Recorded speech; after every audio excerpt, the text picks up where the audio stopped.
Against the gods अर्थात देवताओं के विरुद्ध। अध्याय 1441 से 1445। नमस्कार, आप कहानी में खो जाएं उससे पहले चैनल को सब्सक्राइब करें और नोटिफिकेशन ऑन करें। धन्यवाद। अध्याय 1441 अनंत स्वर्ग का पुनरावलोकन। जब यूचे पवित्र हॉल में लौटा तो उसने देखा कि मूह जुआनिन उसका इंतजार कर रही थी, जैसा कि उसे उम्मीद थी। उसने यह नहीं पूछा कि मिस्ट एंड वैली में क्या हुआ था। क्या आपको अपना उत्तर मिल गया? जब सवाल आया तो युनचे अपने घुटनों पर खड़ा ही हुआ था। हाँ मास्टर, इस शिष्य को अपना उत्तर और कई और भयानक सत्य मिल गए हैं जो उसकी अपेक्षा से परे हैं। म्यू जुआनिन को सब कुछ बताने से पहले उसने बहुत देर तक संकोच नहीं किया। उन्होंने हेवन स्मिटिंग डेविल रेस को मोई द्वारा पैतृक तलवार का उपयोग करके परे की दुनिया में निर्वासित किए जाने की कहानी से शुरू किया, घटना के पीछे की सच्चाई तक, और अंत में क्रिम्सन आपदा के प्रकट होने के कारण तक। भले ही उसने उसे अभी नहीं बताया होता, अनंत स्वर्ग भगवान सम्राट ने वैसे भी अनंत स्वर्ग महासभा के दौरान सभी को क्रिम्सन विपत्ति की सच्चाई की घोषणा की होती। जब मूह जुआनिन ने सुना कि विधर्मी ईश्वर और स्वर्ग पर प्रहार करने वाले शैतान सम्राट ने वर्जनाओं को तोड़ दिया है और गुप्त रूप से एक दूसरे से शादी कर ली है, तो उसकी पुतलियां गहरे सदमे से भर गईं। जब तक यूचे ने बोलना समाप्त किया, तब तक उसकी खड़ी मुद्रा काफी हद तक बदल गई थी और उसकी आंखें भावना से भारी थीं। यूचे द्वारा सब कुछ बताने के बाद पवित्र हॉल में बहुत लंबे समय तक शांति छाई रही। एक प्राचीन शैतान सम्राट की वापसी निस्संदेह वर्तमान दुनिया के निवासियों द्वारा देखे गए किसी भी दुष्स्वप्न से लाखों गुना बदतर थी। यह उस भयानक आपदा से भी कहीं अधिक भयानक थी जिसकी किसी ने कभी कल्पना भी नहीं की होगी। युनचे स्रोत था और मूह जुआनिन रिसीवर था, लेकिन फिर भी उसे खुद को शांत करने में काफी समय लग गया। क्या आप पूरी तरह आश्वस्त हैं कि आपने जो कुछ कहा वह सच है? मूह जुआनिन ने अंततः अपना मुंह खोला, लेकिन ये स्पष्ट था कि उसे अभी भी अपने कानों पर विश्वास करने में कठिनाई हो रही थी। आइस फीनिक्स दिव्य ने इस शिष्य को यही बताया था, और अब जब मैं पीछे सोचता हूँ तो विधर्मी भगवान की दिव्य शक्ति विरासत में मिलने के बाद मेरे कुछ पिछले अनुभव इन धारणाओं को साबित करते प्रतीत होते हैं। इसलिए ये संभवतः सत्य है। युनचे ने आगे कहा, चूंकि अनंत स्वर्ग मोती की बदौलत अनंत स्वर्ग क्षेत्र विश्व भेदी को महसूस करने में सक्षम था, अनंत स्वर्ग भगवान सम्राट को भी सच्चाई जाननी चाहिए। इसकी बहुत संभावना है कि वह अनंत स्वर्ग महासभा के दौरान इसकी घोषणा करेंगे। उद्धरण चिन्ह ... उद्धरण चिन्ह। म्यू जुआनिन फिर से बहुत देर तक चुप रहा। अगर युनचे ने उसे जो कुछ भी बताया था वह सच था, अगर एक शैतान सम्राट वास्तव में प्रारंभिक अराजकता में लौट रहा था, तो यह एक ऐसी आपदा थी जिसका पूरे ब्रह्मांड में कोई भी शक्ति संभवतः विरोध नहीं कर सकती थी, रत्ती भर भी नहीं। एक शैतान सम्राट के लिए, जिसने कई मिलियन वर्षों की नफरत जमा की थी, एक अलग लक्ष्य दुनिया पर गुस्सा निकालना स्वाभाविक था, ये पता चलने के बाद कि आदिम अराजकता के देवता और शैतान दोनों मर चुके थे। जहां तक सर्वोत्तम स्थिति की बात है, गुरु यूचे ने म्यू जुआनिन की अभिव्यक्ति को देखते हुए धीमी आवाज में कहा, इस शिष्य ने अनंत स्वर्ग महासभा में भाग लेने की अनुमति प्राप्त की है जब वह अभी अनंत स्वर्ग भगवान सम्राट के शरीर में शैतानी आभा को शुद्ध कर रहा था। इसलिए कृपया मुझे अनंत स्वर्ग महासभा के दिन आपके साथ जाने की अनुमति दे। यह मामला संपूर्ण ईश्वर क्षेत्र, प्रारंभिक अराजकता के भविष्य और स्नो सॉन्ग क्षेत्र की सुरक्षा से संबंधित है। इस शिष्य को कम से कम स्वर्ग में शैतान सम्राट का सामना करने का प्रयास करना चाहिए। म्यू जुआनिन ने यूचे पर तिरछी नजर डाली। यहाँ एक आदमी था जिसे उससे लगातार सुरक्षा की जरूरत थी। वह एक प्राचीन शैतान सम्राट का सामना करने के लिए कह रहा था, जो इतना शक्तिशाली था कि मात्र विचार से भी वह कांप उठती थी। वह कल्पना भी नहीं कर सकती थी कि जब वे वास्तव में आमने सामने मिलेंगे तो क्या होगा। ठीक है, मैं तुम्हें शाश्वत स्वर्ग लोक में ले आऊंगा, लेकिन तुम्हें प्रस्थान के दिन तक यही रहना होगा। मूह जुआनिन ने यूचे से मुंह फेर लिया और उसके मुखौटे को कुछ सांसों के लिए खिसकने दिया।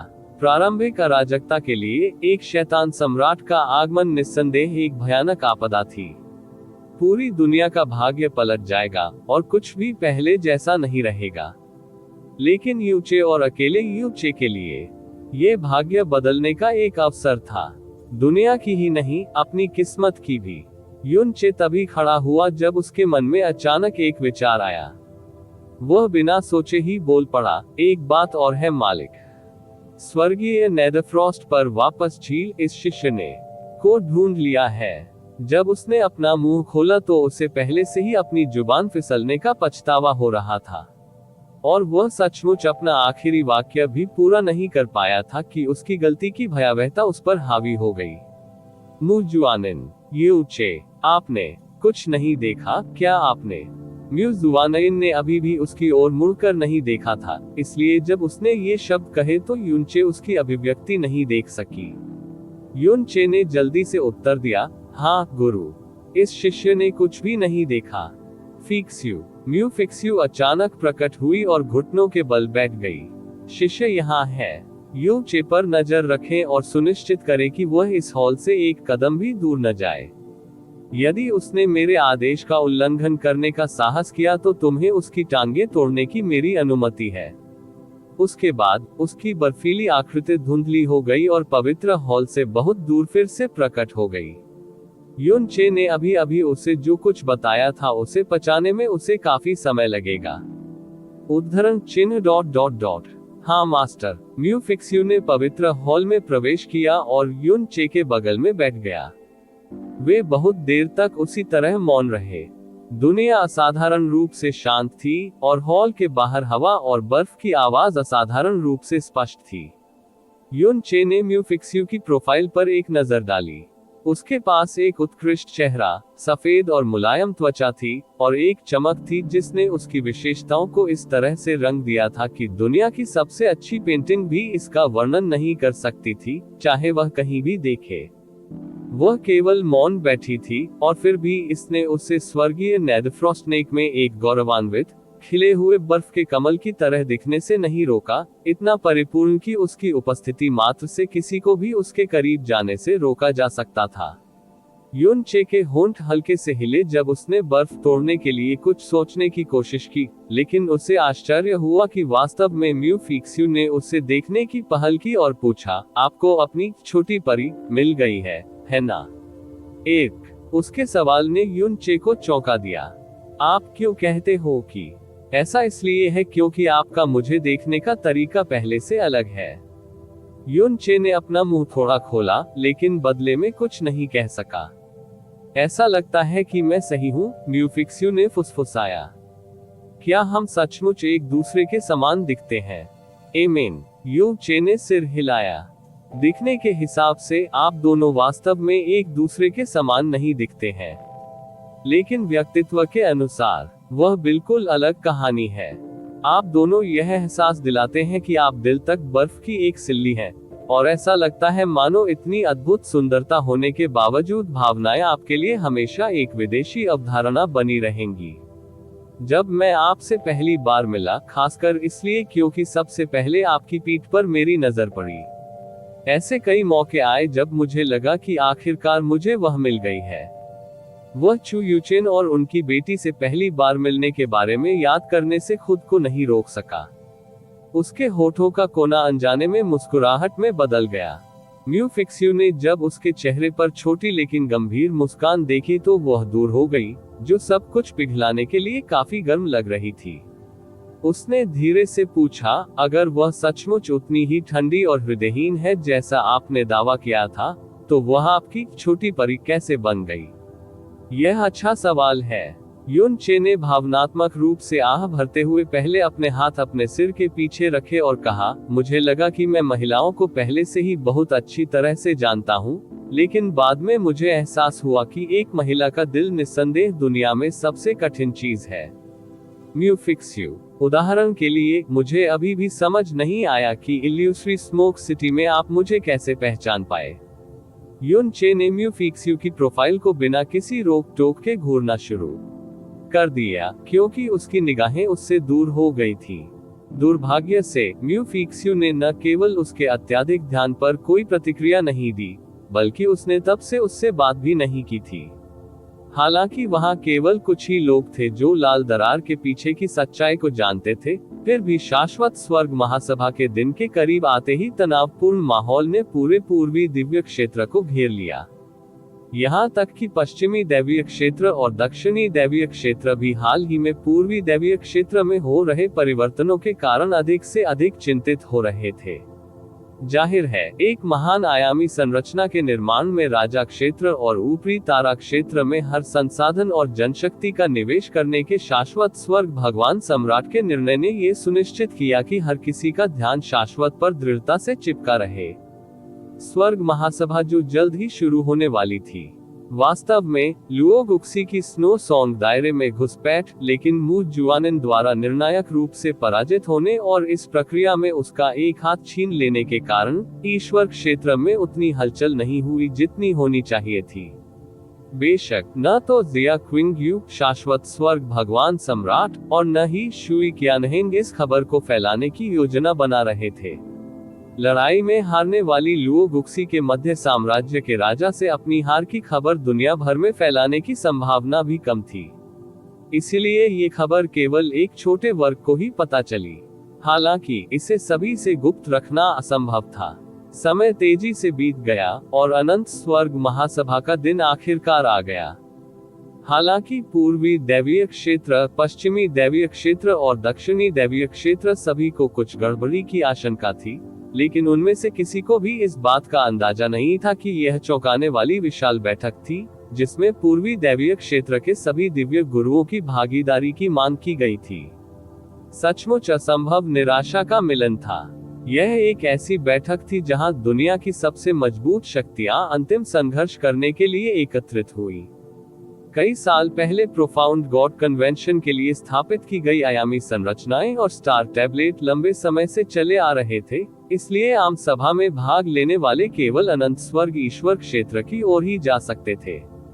एक ठंडा सा दिखने वाला गहरा जहाज स्नो सॉन्ग क्षेत्र के आकाश में उड़ गया और एक पल में गायब हो गया और अपने पीछे नीली रोशनी का तात्कालिक निशान छोड़ गया। कोई सोच भी नहीं सकता था कि यह नीली रोशनी संपूर्ण आदिम अराजकता के भाग्य का फैसला करेगी।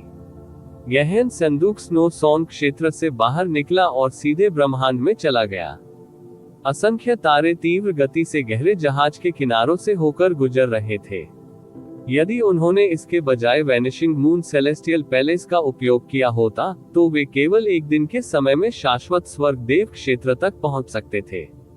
हालांकि म्यू जुआनिन ने इस सुझाव को अस्वीकार कर दिया था। वैनिशिंग मून सेलेस्टियल पैलेस भारी मात्रा में दुर्लभ ईंधन का उपयोग करता है। इसे जरूरत के समय के लिए बचाया जाना चाहिए।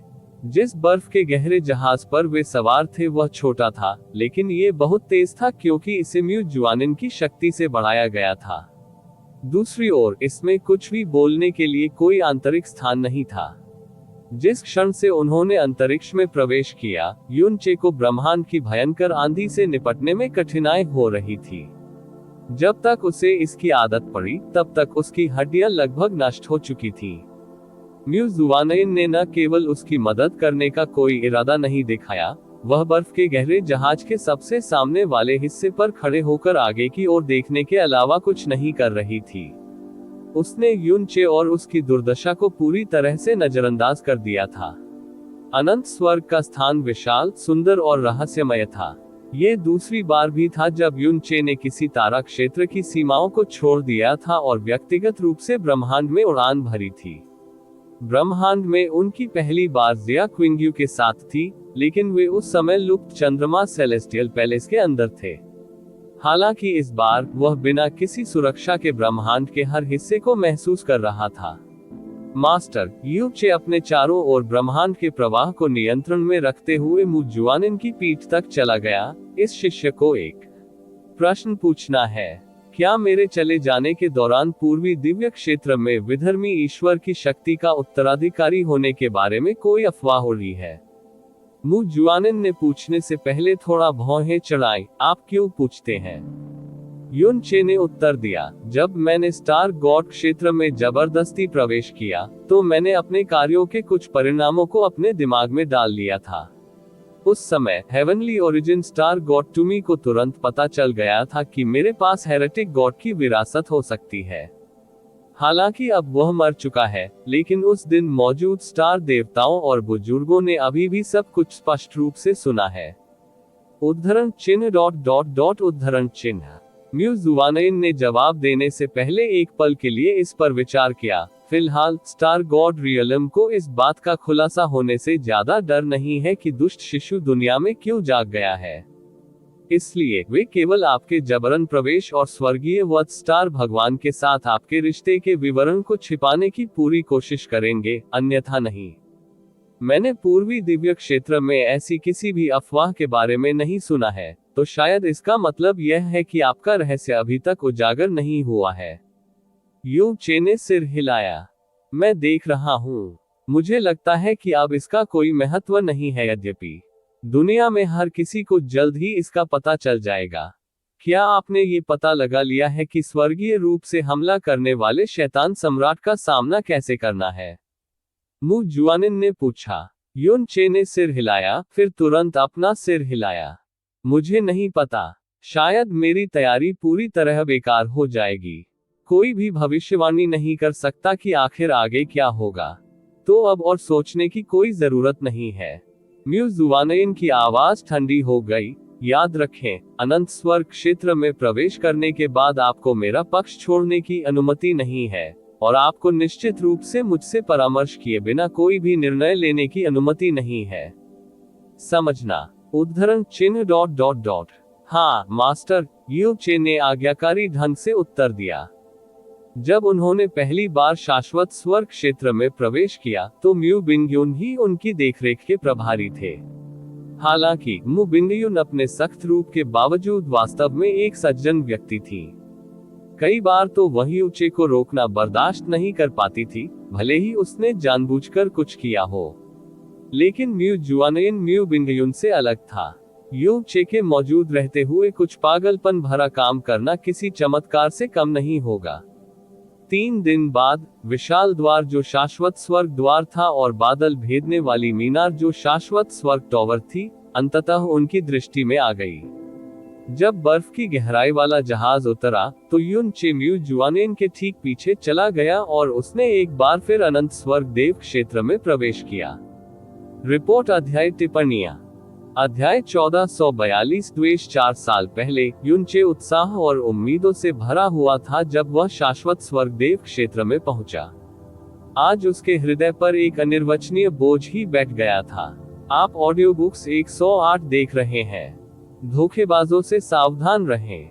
पिछली बार वह म्यू बिंगयुन के साथ आए थे। इस बार वह मू जुआनिन के साथ आया था। 4 साल पहले के उनके अनुभव की तुलना में एक और बड़ा अंतर था। पहली बार जब वह आया, तो वह घबरा गया था और इस हद तक आदरपूर्ण था कि उसने अपने आसपास के अन्य आइस फीनिक्स शिष्यों की तरह ही अपने कदमों को नरम कर लिया था और अपनी सांसों को शांत कर लिया था। लेकिन आज म्यू जुआनयन के साथ वह केवल एक चीज महसूस कर सकता था, वह थी शांति और सुरक्षा की अवर्णनीय भावना। चल दर। म्यू जुआनयन युन चे को धीरे धीरे शाश्वत स्वर्ग द्वार की ओर ले गया। अनंत स्वर्ग महासभा के उद्घाटन से पहले अभी भी 3 दिन बाकी थे। कई सर्वोच्च शासक और दिव्य गुरु पहले ही आ चुके होंगे। तकनीकी रूप से ये केवल सर्वोच्च विशेषज्ञों के बीच की बैठक थी। यू चे एक अपवाद था, लेकिन निश्चित रूप से वह एकमात्र अपवाद नहीं था। प्रत्येक दिव्य गुरु एक सर्वोच्च अस्तित्व था जिसने अनगिनत जीवित प्राणियों या ऊपरी तारा क्षेत्र के राजा की अनदेखी की। पूर्वी दैवीय क्षेत्र में शाश्वत स्वर्ग देव क्षेत्र संभवतः एकमात्र सितारा क्षेत्र था जो पूर्वी दैवीय क्षेत्र के हर कोने से दिव्य गुरुओं को आकर्षित करने के लिए पर्याप्त शक्तिशाली और प्रतिष्ठित था। शाश्वत स्वर्ग ईश्वर क्षेत्र के अंदर किसी को भी ऐसा महसूस होगा जैसे वे स्वर्ग के सर्वोच्च महल पर कदम रख रहे हैं, और यहाँ तक कि हवा भी किसी प्रकार की सर्वव्यापी पवित्रता से भरी हुई थी। जैसे ही वे अनंत स्वर्ग द्वार के पास पहुंचे, उसकी रक्षा करने वाले शिष्यों की आकृतियां देखी जा सकती थी।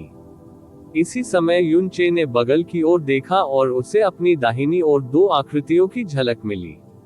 वे उससे और म्यू जुआनयन से कहीं अधिक तेजी से आगे बढ़ रहे थे। यू चे को आश्चर्य हुआ जब उसे पता चला कि दोनों में से एक परिचित चेहरा था। यह एक युवा दिखने वाला आदमी था जिसकी अविश्वसनीय रूप से सुंदर शक्ल समय बीतने के बावजूद जरा भी नहीं बदली थी। वह एक सुनहरी पोशाक पहने हुए था जो इतनी शानदार थी कि वह चमकदार थी, लेकिन उसने अपने साथ जो कुछ बुरी हवा ले रखी थी उसे छुपाने के लिए उसने कुछ नहीं किया।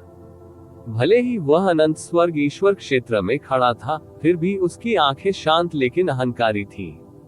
जिस क्षण से उसने उसे और उसकी चमकदार सुनहरी पोशाक को देखा, उस व्यक्ति का नाम और पहचान तुरंत यू चे के दिमाग में कौंध गई।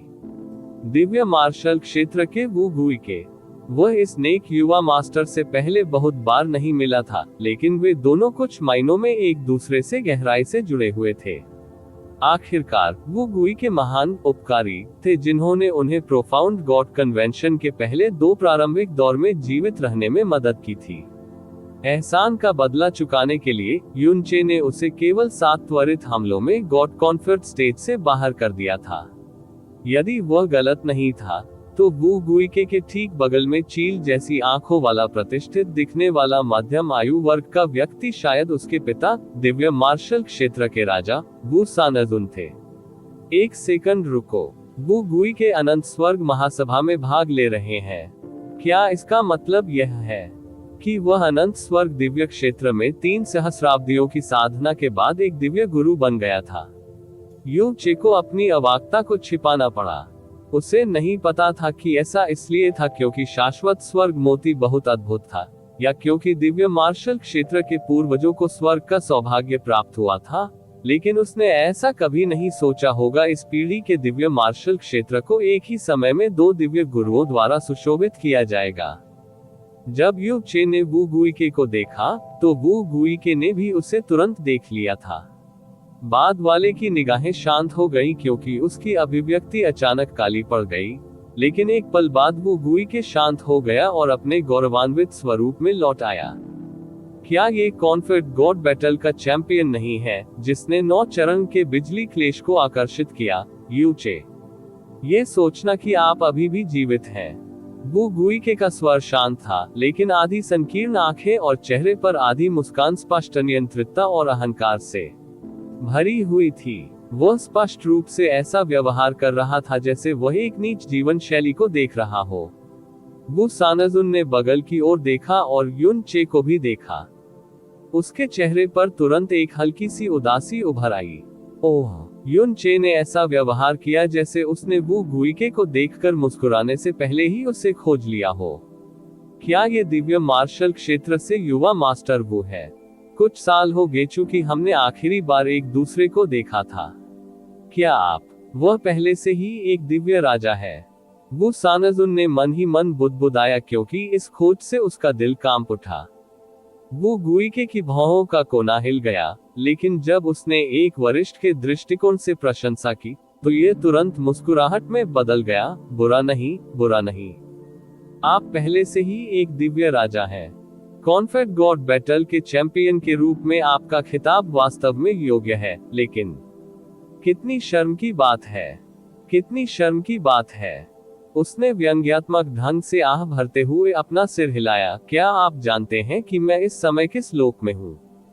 यू चे ने उत्तर दिया, यह मानते हुए कि आप शाश्वत स्वर्ग महासभा में भाग ले रहे हैं, इसका मतलब है कि आप पहले से ही एक दिव्य गुरु बन गए हैं। क्या मैं सही हूँ, हे महान युवा मास्टर वू? हा हा हा हा, वू गुई के ने अहंकारपूर्ण स्वर में उत्तर देने से पहले जोर से हंसते हुए कहा, कम से कम अभी भी आपकी बुद्धि आपके पास है। क्या आप जानते हैं कि मैं इस समय कितना शक्तिशाली हूँ? उसने अपना हाथ उठाया और अपनी हथेली पर एक छोटा, सुनहरा चक्रवात इकट्ठा किया। चक्रवात गर्म सूरज की तरह असाधारण रूप से उज्ज्वल और भारी था। इसने अंतरिक्ष को विकृत कर दिया और हवा को इतना दूर धकेल दिया कि जल्द ही युवा मास्टर के चारों ओर वैक्यूम का एक विशाल क्षेत्र दिखाई देने लगा। वू गुई के ने कहा, यह एक प्रकार की शक्ति है जिसकी आप जैसे लोग कभी कल्पना भी नहीं कर सकते हैं। सम्मानित ईश्वर युद्ध का चैंपियन, यह एक प्रभावशाली उपलब्धि है, मैं मानता हूँ। लेकिन दुर्भाग्य से आपके लिए, आप कूड़े से ज्यादा कुछ नहीं है जिसे मैं आसानी से केवल आधी उंगली से कुचलकर मार सकता हूँ। क्या आप समझे हैं? क्या कोई सर्वोच्च दिव्य गुरु किसी दिव्य राजा की बात पर ध्यान देगा? बिल्कुल नहीं। हालांकि युन चे ने वू गुइके में जो आघात छोड़ा था वह बहुत बड़ा था। हालांकि वू गुइके को 3000 साल बीत चुके थे, लेकिन उनकी आत्मा में जो शर्म का निशान अंकित था, वह युन चे से दोबारा मिलने के बाद भी फूट पड़ा। युन चे ने उसकी ओर अपनी आंखें घुमाई। ये बेवकूफ आश्चर्यजनक रूप से प्रतिभाशाली था, लेकिन यह उसके चरित्र की सीमा तक था। वू गुइक को तुरंत बहुत अप्रसन्नता महसूस हुई जब उसे अपनी शक्ति के प्रदर्शन के बाद वह डर, ईर्ष्या और आज्ञाकारिता नहीं मिली जिसकी वह तलाश कर रहा था। वास्तव में युन चे के चेहरे पर जो कुछ भी शब्द स्पष्ट रूप से छपा हुआ था। हालांकि वे अनंत स्वर्ग ईश्वर क्षेत्र में भी थे। भले ही वह अभी एक दिव्य गुरु हो, वह वास्तव में कभी परेशानी पैदा करने की हिम्मत नहीं करेगा। इसी समय वू गुइके की नजर म्यू जुआनइन पर पड़ी। हालांकि केवल उसका पक्ष ही उसके लिए उपलब्ध था, फिर भी उसकी नजर 3 लंबी सांसों के लिए रुकी हुई थी। हे हा हा हा हा, वू गुइके अचानक जोर से हंसा। आखिरकार मुझे समझ में आया कि आपने 2 देव सम्राटों को क्यों ठुकरा दिया और मूर्खतापूर्वक एक छोटे से मध्य सितारा क्षेत्र से चिपके रहे। ऐसा इसलिए है क्योंकि आपका स्वामी एक देवी के समान सुंदर है। मैंने बहुत समय पहले सुना था कि snow song realm king Mu Xuanyin पूर्वी दिव्य क्षेत्र के उत्तरी हिस्से की सबसे सुंदर महिला है, और मुझे लगता है कि अब उसकी प्रतिष्ठा अच्छी तरह से योग्य है। अगर मैं ऐसी खूबसूरत मालकिन के करीब दिन रात रह सकूं तो मैं उनका साथ भी नहीं छोड़ना चाहूंगा। हा हा हा हा। उद्धरण चिन्ह ... उद्धरण चिन्ह। युन चे ने हल्की सी सांस छोड़ी और उसकी आंखों में थोड़ी दया आ गई। आह, क्या जीना अच्छा नहीं है। आपके पास इतना भयानक मुंह क्यों होना चाहिए? मुझे यकीन है कि आपको पता नहीं होगा कि कुछ समय पहले मेरे मालिक ने लुओ गुक्सी की बाह को उसके सॉकेट से बाहर निकाल दिया था। लेकिन यू चे को आश्चर्य हुआ। म्यू जुआनिन ने वू गुइके के ताने पर बिल्कुल भी प्रतिक्रिया नहीं दी। उसने उस पर नजर भी नहीं डाली। गुइके, हम अनंत स्वर्ग ईश्वर क्षेत्र में हैं। परेशानी मत पैदा करो। काफी देर तक म्यू जुआनइन पर रुकने से पहले वू सानजुन की नजर यू चे और म्यू जुआनइन पर पड़ी। आखिरकार वो पलटा और बोला, चलो चले। वू गुइके धीरे से हंसा, इससे पहले कि उसने आखिरकार अपनी तिरस्कारपूर्ण निगाहें यू चे से हटा ली। फिर ये सोचते हुए कि युन चे पर एक और नजर डालने पर भी वह वू सानजुन के साथ चल पड़ा और सीधे शाश्वत स्वर्ग द्वार की ओर बढ़ गया। अनंत स्वर्ग दिव्य क्षेत्र अद्भुत है। ये सोचना कि ऐसा मूर्ख भी एक दिव्य गुरु बन सकता है। युन चे ने वू गुइके की असंभव रूप से अहंकारी पीठ को घूरते हुए आह भरी। उसे स्वीकार करना पड़ा कि वह उससे थोड़ा ईर्ष्यालु था। अनंत स्वर्ग दिव्य क्षेत्र की आभा ईश्वर क्षेत्र से कहीं अधिक है, इसलिए ये स्वाभाविक है कि किसी की साधना की गति, साथ ही छोटी और बड़ी सफलताएं ईश्वर क्षेत्र के समान नहीं है। म्यू जुआनिन ने शांत भाव से कहा। उनमें से भी जो दिव्य स्वामी नहीं बने, आधे से अधिक दिव्य संप्रभु बन गए हैं। उसने अचानक पूछने से पहले युन चे पर एक नजर डाली, क्या तुम्हें कभी पछतावा हुआ है अनंत स्वर्ग दिव्य क्षेत्र में प्रवेश करने में सक्षम नहीं हो पा रहे हैं? नहीं, लेकिन यू चे ने बिना किसी हिचकिचाहट के अपना सिर हिलाया। बिल्कुल नहीं, बिल्कुल नहीं। इसके विपरीत, मैं अविश्वसनीय रूप से आभारी हूं कि मैं अनंत स्वर्ग दिव्य क्षेत्र को चूकने में कामयाब रहा। उद्धरण चिन्ह ... उद्धरण चिन्ह। म्यू जुआनइन यू चे के शब्दों के पीछे का कारण अच्छी तरह से जानता था। इस दुनिया में एक दिव्य गुरु दुनिया के शिखर पर था। स्वाभाविक रूप से दैवीय मार्शल क्षेत्र में वू गुइके की स्थिति और उनका विश्व दृष्टि पहले से पूरी तरह से अलग हो जाएगा। यह उल्लेख किए बिना था कि वू सानजुन और वू गुइके, पिता और पुत्र दोनों की जड़ें एक ही थी। कोई भी ऊपरी तारा क्षेत्र जिसके पास एक ही समय में 2 दिव्य स्वामी थे, निश्चित रूप से राजा क्षेत्रों के बीच भी अहंकारी होने का पात्र था। आखिरकार, यहाँ तक कि ईश्वर क्षेत्र के वर्तमान शीर्ष ऊपरी तारा क्षेत्र, ग्लेज्ड लाइट क्षेत्र में भी केवल 3 दिव्य स्वामी थे।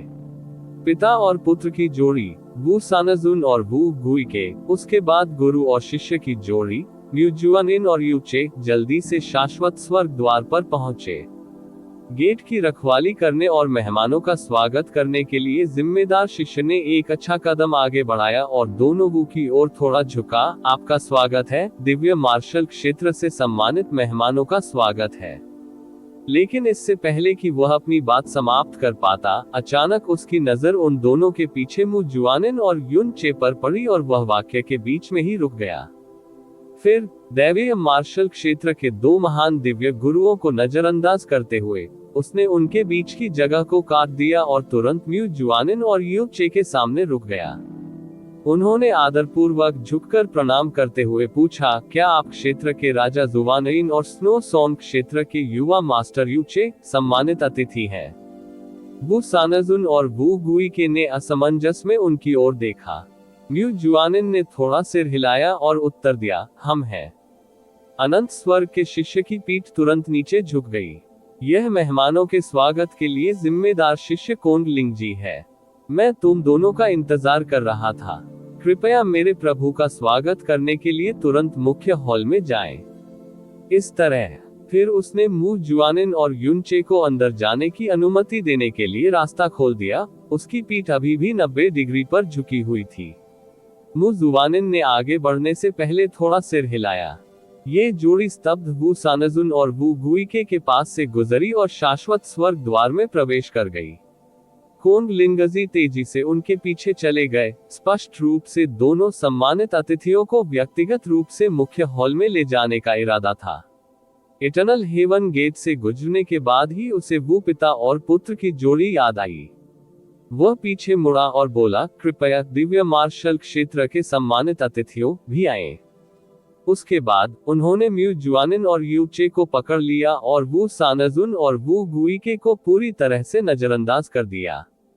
निमंत्रण के बावजूद वू सानजुन और वू गुई बहुत लंबे समय तक स्तब्ध बने रहे।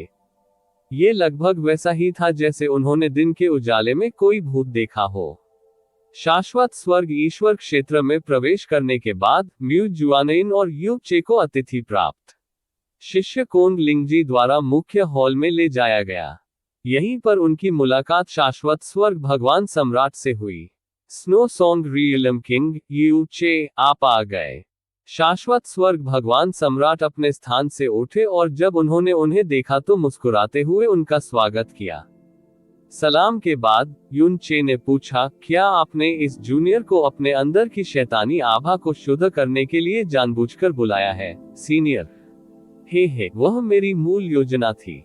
शाश्वत स्वर्ग भगवान सम्राट ने आगे बढ़ने से पहले मुस्कुराते हुए कहा, हालांकि महासभा केवल 3 दिनों में शुरू होगी। मुझे संदेह है कि मेरे पास आपके उपचार का आनंद लेने का समय होगा और शैतानी ऊर्जा ने अब तक पुनर्जीवित होने का कोई संकेत नहीं दिखाया है। इसके लिए अनंत स्वर्ग महासभा के बाद तक प्रतीक्षा की जा सकती है। इतना कहकर उसने हल्की सी आह भरी। हाल ही में शाश्वत स्वर्ग भगवान सम्राट पर भयानक मात्रा में निराशावाद और निराशा का बोझ पड़ गया था। उसके दिल में बैठा बोझ कुछ ऐसा था जिसे शायद कोई नहीं समझ सकता। हालांकि शाश्वत स्वर्ग देव सम्राट ने आगे कहा, ब्रह्म सम्राट देव क्षेत्र के दिव्य स्वामी कल ही आ चुके हैं। मैंने कियाने फैंटियन को आपकी गहन प्रकाश ऊर्जा और शैतानी ऊर्जा को शुद्ध करने की आपकी क्षमता के बारे में बताया है। एक बार जब उसे आपके आगमन की भनक लग जाएगी तो वह आपसे मदद मांगेगा और आपका बड़ा उपकार मानेगा। यह आपके भविष्य के लिए बहुत फायदेमंद होगा अगर आप मेरा मतलब समझेंगे। युन चे ने दृढ़ता से सिर हिलाया और उत्तर दिया, ये जूनियर समझता है। आपके लिए बहुत बहुत धन्यवाद दयालुता वरिष्ठ। एमेन। अनंत स्वर्ग के देवता सम्राट ने चिल्लाने से पहले सिर हिलाया। सुल्यू। एक महिला ने उनके सम्मान का उत्तर दिया और आदरपूर्वक झुककर कहा, शाही पिता। जिस तरह से उसने शाश्वत स्वर्ग भगवान सम्राट को संबोधित किया, उससे युन चे ने उस पर तिरछी नजर डाली। जैसा कि यह निकला, वह शाश्वत स्वर्ग भगवान सम्राट की संतानों में से एक थी। कृपया हमारे सम्मानित अतिथियों स्नो सॉन्ग रियलम किंग और यू चे को बसाने में मदद करें, शाश्वत स्वर्ग भगवान सम्राट ने निर्देश दिया। फिर वह वापस उन दोनों की ओर मुड़ा और कहा, कृपया जब आप अनंत स्वर्ग भगवान के दायरे में हो तो जैसा चाहें वैसा कार्य करें। यदि तुम्हें किसी चीज की आवश्यकता हो तो बस नौकरों को निर्देश दे दो। हाँ पिताजी। सुल लियू नाम की शाश्वत स्वर्ग की बेटी आश्चर्यचकित दिखी, लेकिन उसने बिना किसी सवाल के उसकी आज्ञा स्वीकार कर ली। जैसे ही वे मुख्य हॉल से बाहर निकले, युन चे ने अंदर से आह भरी। वह अच्छी तरह से जानता था कि शैतानी ऊर्जा को शुद्ध करने की उसकी क्षमता ही उन कारणों में से एक थी, जिनके कारण शाश्वत स्वर्ग भगवान सम्राट उन्हें ऐसा तरजीह दे रहे थे। उनके रवैये में बदलाव के पीछे असली कारण कुछ समय पहले म्यू जुआनिन का शक्ति का चौंकाने वाला प्रदर्शन था। ये जीवन की सबसे बुनियादी वास्तविकता और कानून का प्रतिनिधित्व था। मुख्य हॉल से बाहर निकलने के कुछ देर बाद ही दो परिचित शख्सियतों को उनकी दिशा में चलते देखा जा सकता था। सामने बैठे बूढ़े व्यक्ति का चेहरा साफ, बर्फ जैसी सफेद दाढ़ी और सौम्य चेहरा था। नीले रंग की पोशाक पहने उसकी आंखें किसी पुराने कुएं की तरह मिलनसार लग रही थी जो दसियों सहस्राब्दियों से मौजूद था।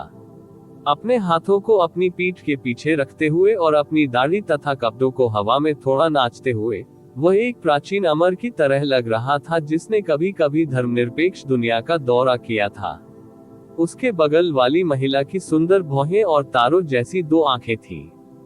सफेद कपड़े पहने हुए और बगल में एक प्राचीन तलवार लिए हुए, वह किसी ऐसी व्यक्ति की तरह लग रही थी जो किसी अमर पेंटिंग से निकल कर आई हो। जब महिला ने युन चे को देखा तो वह अचानक रुक गई और हल्की सी भौहें चढ़ा ली। युन चे। फिर एक तलवार का इरादा अचानक एक ध्वनिहीन ज्वार की लहर की तरह बढ़ गया और उनके चारों ओर के विशाल स्थान को पूरी तरह से भर दिया। रिपोर्ट अध्याय टिप्पणियां अध्याय 1443 भयानक पूर्वाभास। युन चे भी बूढ़े अमर को प्रणाम करने के लिए रुक गया।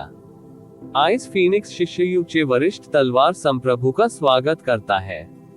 इसके अलावा शानदार रास्ता हासिल करने के लिए बधाई फेरी जिलेई। हम्फ। जून जिलेई की अभिव्यक्ति ठंडी थी और उसकी आंखों की रोशनी तलवार की तरह तेज थी।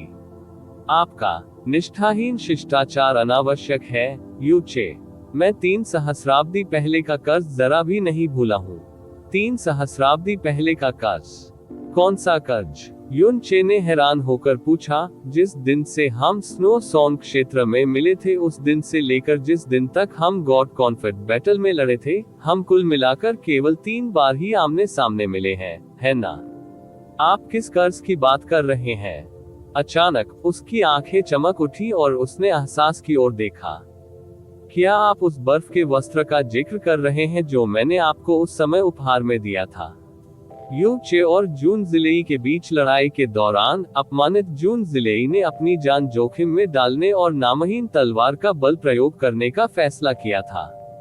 जब उसके तीसरे झूले को यू चे ने आत्मिक शक्ति से नष्ट कर दिया तो उसका विश्वास टूट गया था और उसकी शक्ति ने उसे पूरी तरह से छोड़ दिया था। परिणाम स्वरूप जो गहन ऊर्जा उसके पाउडर युक्त कपड़ों को बरकरार रख रही थी, वह नष्ट होने से 1 सेकंड दूर थी। कुआं। उसके लिए सौभाग्य की बात है कि यू चे ने कुछ समय पहले ही इस पर ध्यान दिया था और उसके कपड़े बिखरने से पहले ही उन्हें सुरक्षित कर लिया था। फिर उसने उसे अपने आइस फीनिक्स स्नो रोब से ढक दिया था और उसके सिर पर थपथपाते हुए उसे वहीं सुला दिया था। रोश में बेहोश हो गई थी। तकनीकी रूप से कहें तो वह सही थी। युन चे के साथ यह उसका एकमात्र कर्ज था। मामला सामने आने पर जून जिलेई की तलवार की ऊर्जा तुरंत परेशान हो गई। उसका चेहरा काला पड़ रहा था। उसने यू चे की ओर घूर कर देखा जैसे कि वह अपनी आंखों से ही उसके शरीर में हजारों छेद कर सकती है। और फिर भी बहुत देर तक वहां खड़े रहने के बावजूद वह एक शब्द भी नहीं बोल पाए। ओह, यू चे ने समझदारी से कहा, फेरी जिलेई वास्तव में भविष्य की तलवार संप्रभु कहलाने की हकदार है। न केवल वह एक दूसरे के साथ एहसान और नाराजगी नहीं जोड़ती है, वह ऐसी व्यक्ति नहीं है जो किसी से कुछ भी मांगेगी सभी। यदि आप वास्तव में इतना अधिक कर्ज लेने से नफरत करते हैं तो मुझे लगता है कि आप मुझे आइस फीनिक्स स्नो रोब वापस कर सकते हैं। इतना कहने के बाद युन चे ने वास्तव में अपना हाथ बढ़ाया। युन चे के लिए उस लड़ाई को 4 साल हो गए थे पहले। लेकिन जून जिलेई के लिए वह लड़ाई 3 सहस्राब्दी पहले की थी। यह एक चमत्कार होगा यदि वह आइस फीनिक्स स्नो रोब अभी भी उसके पास होता। इसके अलावा, ये देखते हुए कि जून जिलेई उससे कितनी नफरत करती थी, युन चे ने माना कि युद्ध के दिन के तुरंत बाद बर्फ का वह वस्त्र नष्ट हो गया था।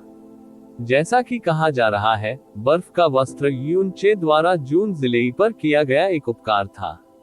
यदि उसने उसके कपड़े सुरक्षित नहीं किए होते और उसे अपने आइस फीनिक्स स्नो रॉब में नहीं ढका होता, तो वह कॉन्फेड गॉड स्टेज पर पूरी तरह से उजागर हो गई होती। संपूर्ण पूर्वी दिव्य क्षेत्र उसके नग्न शरीर के हर इंच से अवगत रहा होगा। ये देखते हुए कि वह कितनी घमंडी थी, उसके शर्म के मारे आत्महत्या करने का वास्तविक खतरा होता। जब जून जिलेई ने देखा कि युन चे जीवित और स्वस्थ थी, तो एक पल में उसका खून उसके सिर पर चढ़ गया था। हालांकि युन चे ने तुरंत अपना आरोप पलट दिया और उसे 4 साल पहले हुई उस घटना का कर्जदार बना दिया। आप जून जिलेई की अभिव्यक्ति एक बार फिर बदल गई। बेशक जून जिलेई 19 शाश्वत स्वर्ग भगवान बच्चों में से एक थे जो दिव्य स्वामी बन गए थे। अभी वह एक मध्यम स्तर की दिव्य गुरु थी, और वह उसी उम्र में अपने गुरु से कहीं अधिक मजबूत थी। हालांकि जून जिलेई की तलवार चलाने का तरीका और मानसिक स्थिति पहले से अतुलनीय थी, वैसे भी यू चे ने उसे आसानी से क्रोधित कर दिया था। जून जिलेई को तुरंत एहसास हुआ कि उसे उतना गुस्सा महसूस नहीं करना चाहिए जितना वह थी और गुस्से से दूर हो गई, लेकिन वह अपने दिल में बैठे अज्ञात वजन को दूर नहीं कर सकी, चाहे उसने कितनी भी कोशिश की हो। उसने चुपके से दांत पीसते हुए हाथ पकड़ने की हरकत की और कहा, ठीक है, ये तो बस कुछ जर्जर पुराने कपड़े हैं, आप इन्हें वापस ले सकते हैं। उसने अपना हाथ घुमाया और एक सफेद रंग की चीज सीधे युन चे के चेहरे पर फेंक दी। युन चे ने अवचेतन रूप से वस्तु को हवा से पकड़ लिया, और जब उसने देखा कि उसके हाथ में क्या है तो वह आश्चर्यचकित रह गया। यह एक बर्फ की सफेद पुरुष पोशाक थी जो ठंडी आभा से भरपूर थी। स्वाभाविक रूप से यह कोई और नहीं बल्कि आइस फीनिक्स स्नो रोब था, जिसे उसने 4 साल पहले कॉन्फेड गॉड बैटल पर जून जिलेई के चारों ओर कवर किया था। आप ऑडियो बुक्स 108 देख रहे हैं।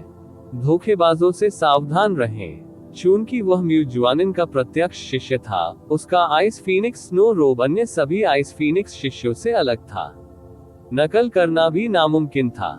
युन चे ने क्रोधित दिखने वाली जून जिलेई को देखा, जो ऐसी लग रही थी जैसे वह उसे पूरी तरह से निगल सकती है। उसने चौड़ी आंखों से पूछा, वाह वाह, 3 सहस्राब्दी हो गई मेरी लड़की, आखिर यह आपके पास अभी भी कैसे है? तुम मुझसे गुप्त रूप से प्यार तो नहीं कर रहे हो, तुम मौत को दावत दे रहे हो। क्रोधित होकर जून जिलेई का हाथ नामहीन तलवार की पकड़ के चारों ओर कस गया। बजना। नामहीन तलवार केवल 1 मीटर के छठे हिस्से के आसपास थी, लेकिन बिना म्यान के यह अभी भी इतनी शक्तिशाली थी कि अंतरिक्ष को जमा कर सकती थी और दुनिया को कांपने का कारण बन सकती थी। इस बीच दूसरी तरफ जून वूमिंग और म्यू जुआनिन अपने कनिष्ठों के बीच संघर्ष पर ध्यान न देते हुए शांति से बातचीत कर रहे थे। बहुत दिनों से नहीं देखा, वरिष्ठ तलवार संप्रभु। म्यू जुआनिन ने जून वूमिंग को विनम्र सलामी दी। हे जून वूमिंग उसकी ओर प्रशंसात्मक और आश्चर्यजनक ढंग से हंसे। हमें आखिरी बार मिले हुए कुछ ही साल हुए हैं, और फिर भी आपकी आभा फिर से एक नए स्तर पर पहुंच गई है। रियलिम किंग जुआनिन, जो युवा हैं वे वास्तव में दुर्जय हैं। आप मेरी बहुत प्रशंसा करते हैं, सीनियर स्वॉर्ड सॉवरेन। इसके अलावा मैं उस समय के अपने आवेगपूर्ण और आक्रामक कृत्य के लिए माफी मांगना चाहूंगा, म्यू जुआनिन ने कहा। जून वूमिंग ने अपना सिर हिलाया और उत्तर दिया, ईमानदारी से कहूं तो हम ही थे जिन्होंने सबसे पहले आपको नाराज किया था। फिर उसने अपना सिर थोड़ा सा बगल की ओर घुमाया और युन चे पर एक नजर डाली। ये बूढ़ा व्यक्ति 50 सहस्राब्दियों तक जीवित रहा था, और वह अनुभव के मामले में खुद को किसी से भी बेजोड़ मानता था और गुणवत्ता पर नजर रखता था। लेकिन उस समय मैं पूरी तरह से गलत था। सच कहूं तो इस बूढ़े व्यक्ति की युन चे के प्रति उम्मीदें वास्तव में सम्मानित ईश्वर युद्ध की समाप्ति के बाद उसके निम्न शिष्य से अधिक थी, लेकिन ये शर्म की बात है कि वह अनंत स्वर्ग दिव्य क्षेत्र में प्रवेश करने में सक्षम नहीं था। उसने एक आह भरी।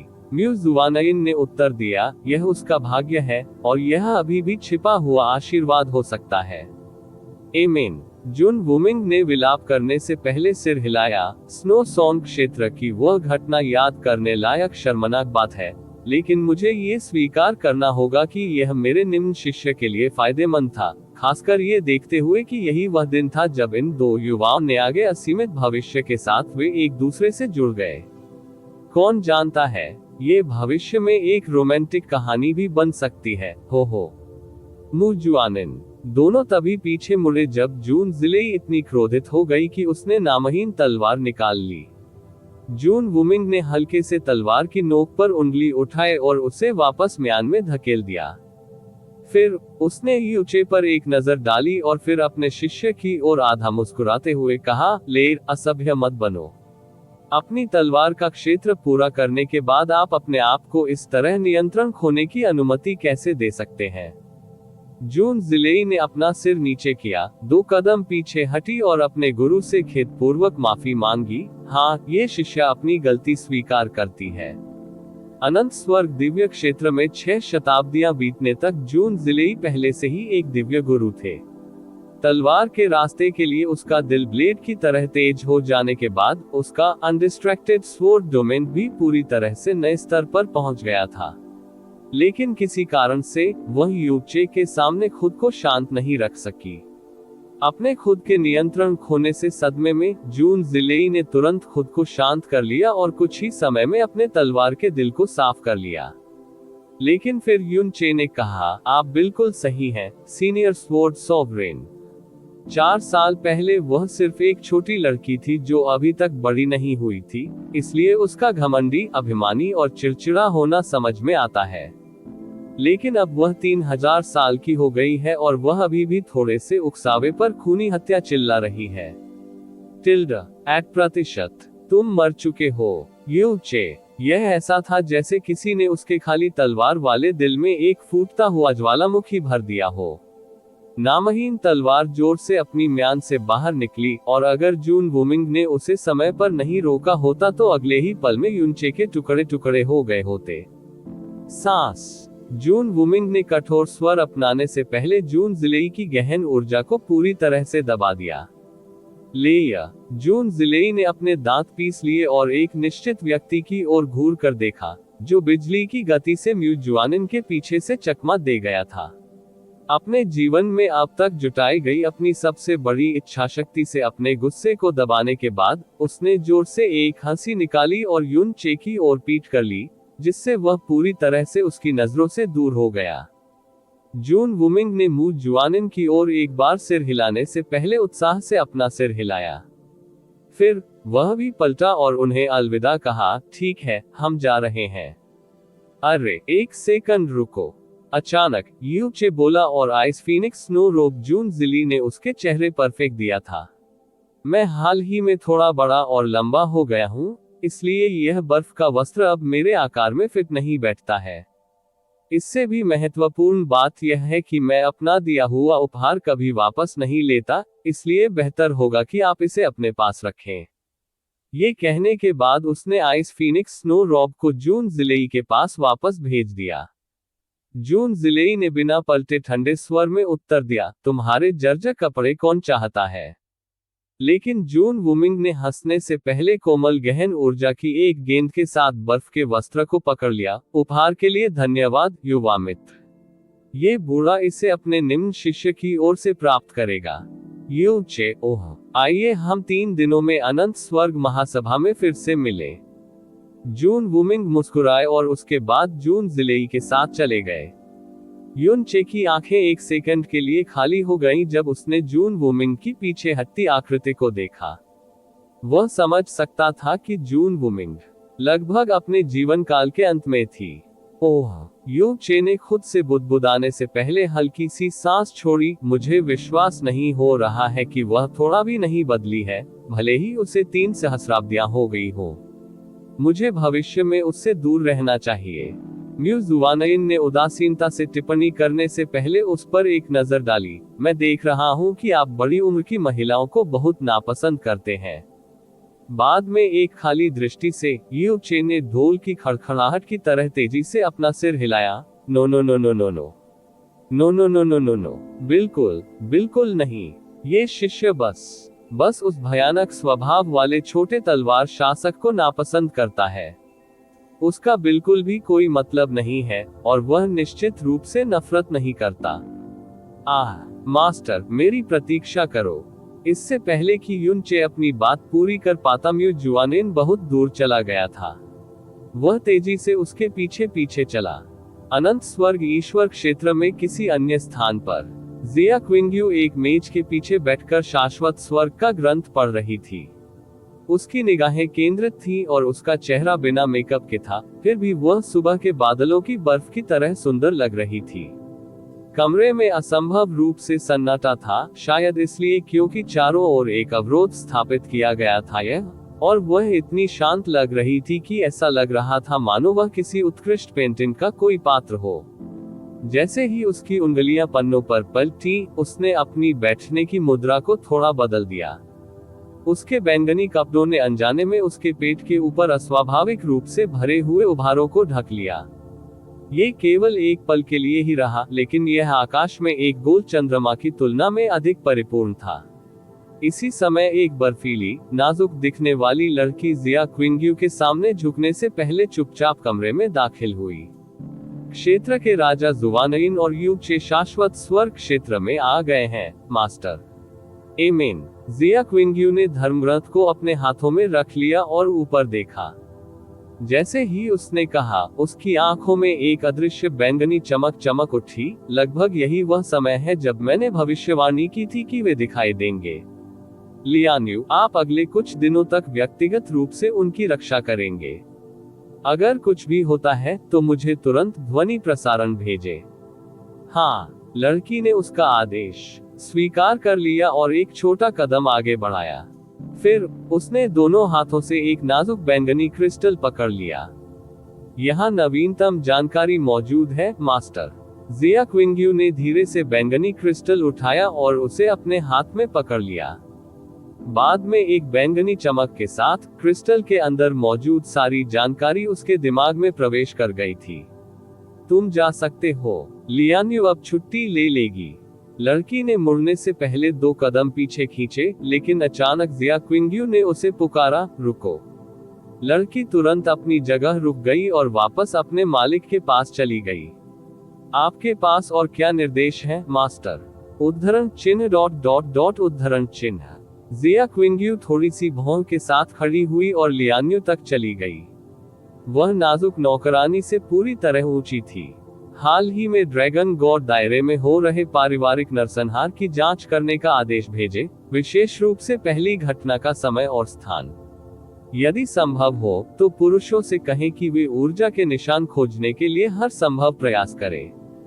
हर अपराध स्थल रिपोर्ट जितनी अधिक विस्तृत होगी, उतना बेहतर होगा। लड़की को यह समझने में थोड़ा समय लगा कि जिया क्विंग्यू किस पारिवारिक नरसंहार के बारे में बात कर रही थी। उसने हैरान होकर पूछा, लेकिन मास्टर, हमारे पास ड्रैगन गॉड दायरे में बहुत कम जासूस हैं क्योंकि उन्हें स्थापित करना बहुत मुश्किल है। जांच का ये स्तर अन्य खुफिया जानकारी के संग्रह को बहुत प्रभावित करेगा और लियान्यू की राय में ये त्रासदियां महत्वहीन और नगण्य है। ड्रैगन गॉड दायरे के संबंध में उनके द्वारा एकत्र की गई सभी जानकारियों में से ये सबसे छोटी और सबसे महत्वहीन रिपोर्टों में से एक थी।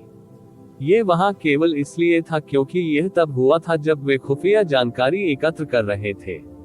ये ठीक है, हमारे पास जो भी संसाधन है उनसे इस घटना की जांच करने का आदेश भेज दें। बाकी सभी चीजें तब तक प्रतीक्षा कर सकती हैं जब तक हमें कोई नतीजा न मिल जाए। लियान्यू ने अपने मालिक की इतनी भारी अभिव्यक्ति और लहजा शायद ही कभी देखा और सुना हो। इससे वह आशंका से थोड़ा कांप उठी। हालांकि वह अभी भी जांच के बिंदु को लेकर असमंजस में थी, लेकिन उसने अपने मालिक से आगे पूछताछ करने की हिम्मत नहीं की। हाँ, जब लियान्यू दरवाजे से बाहर निकलने वाली थी, तो जिया क्विंग्यू ने उसे फिर से रोक दिया।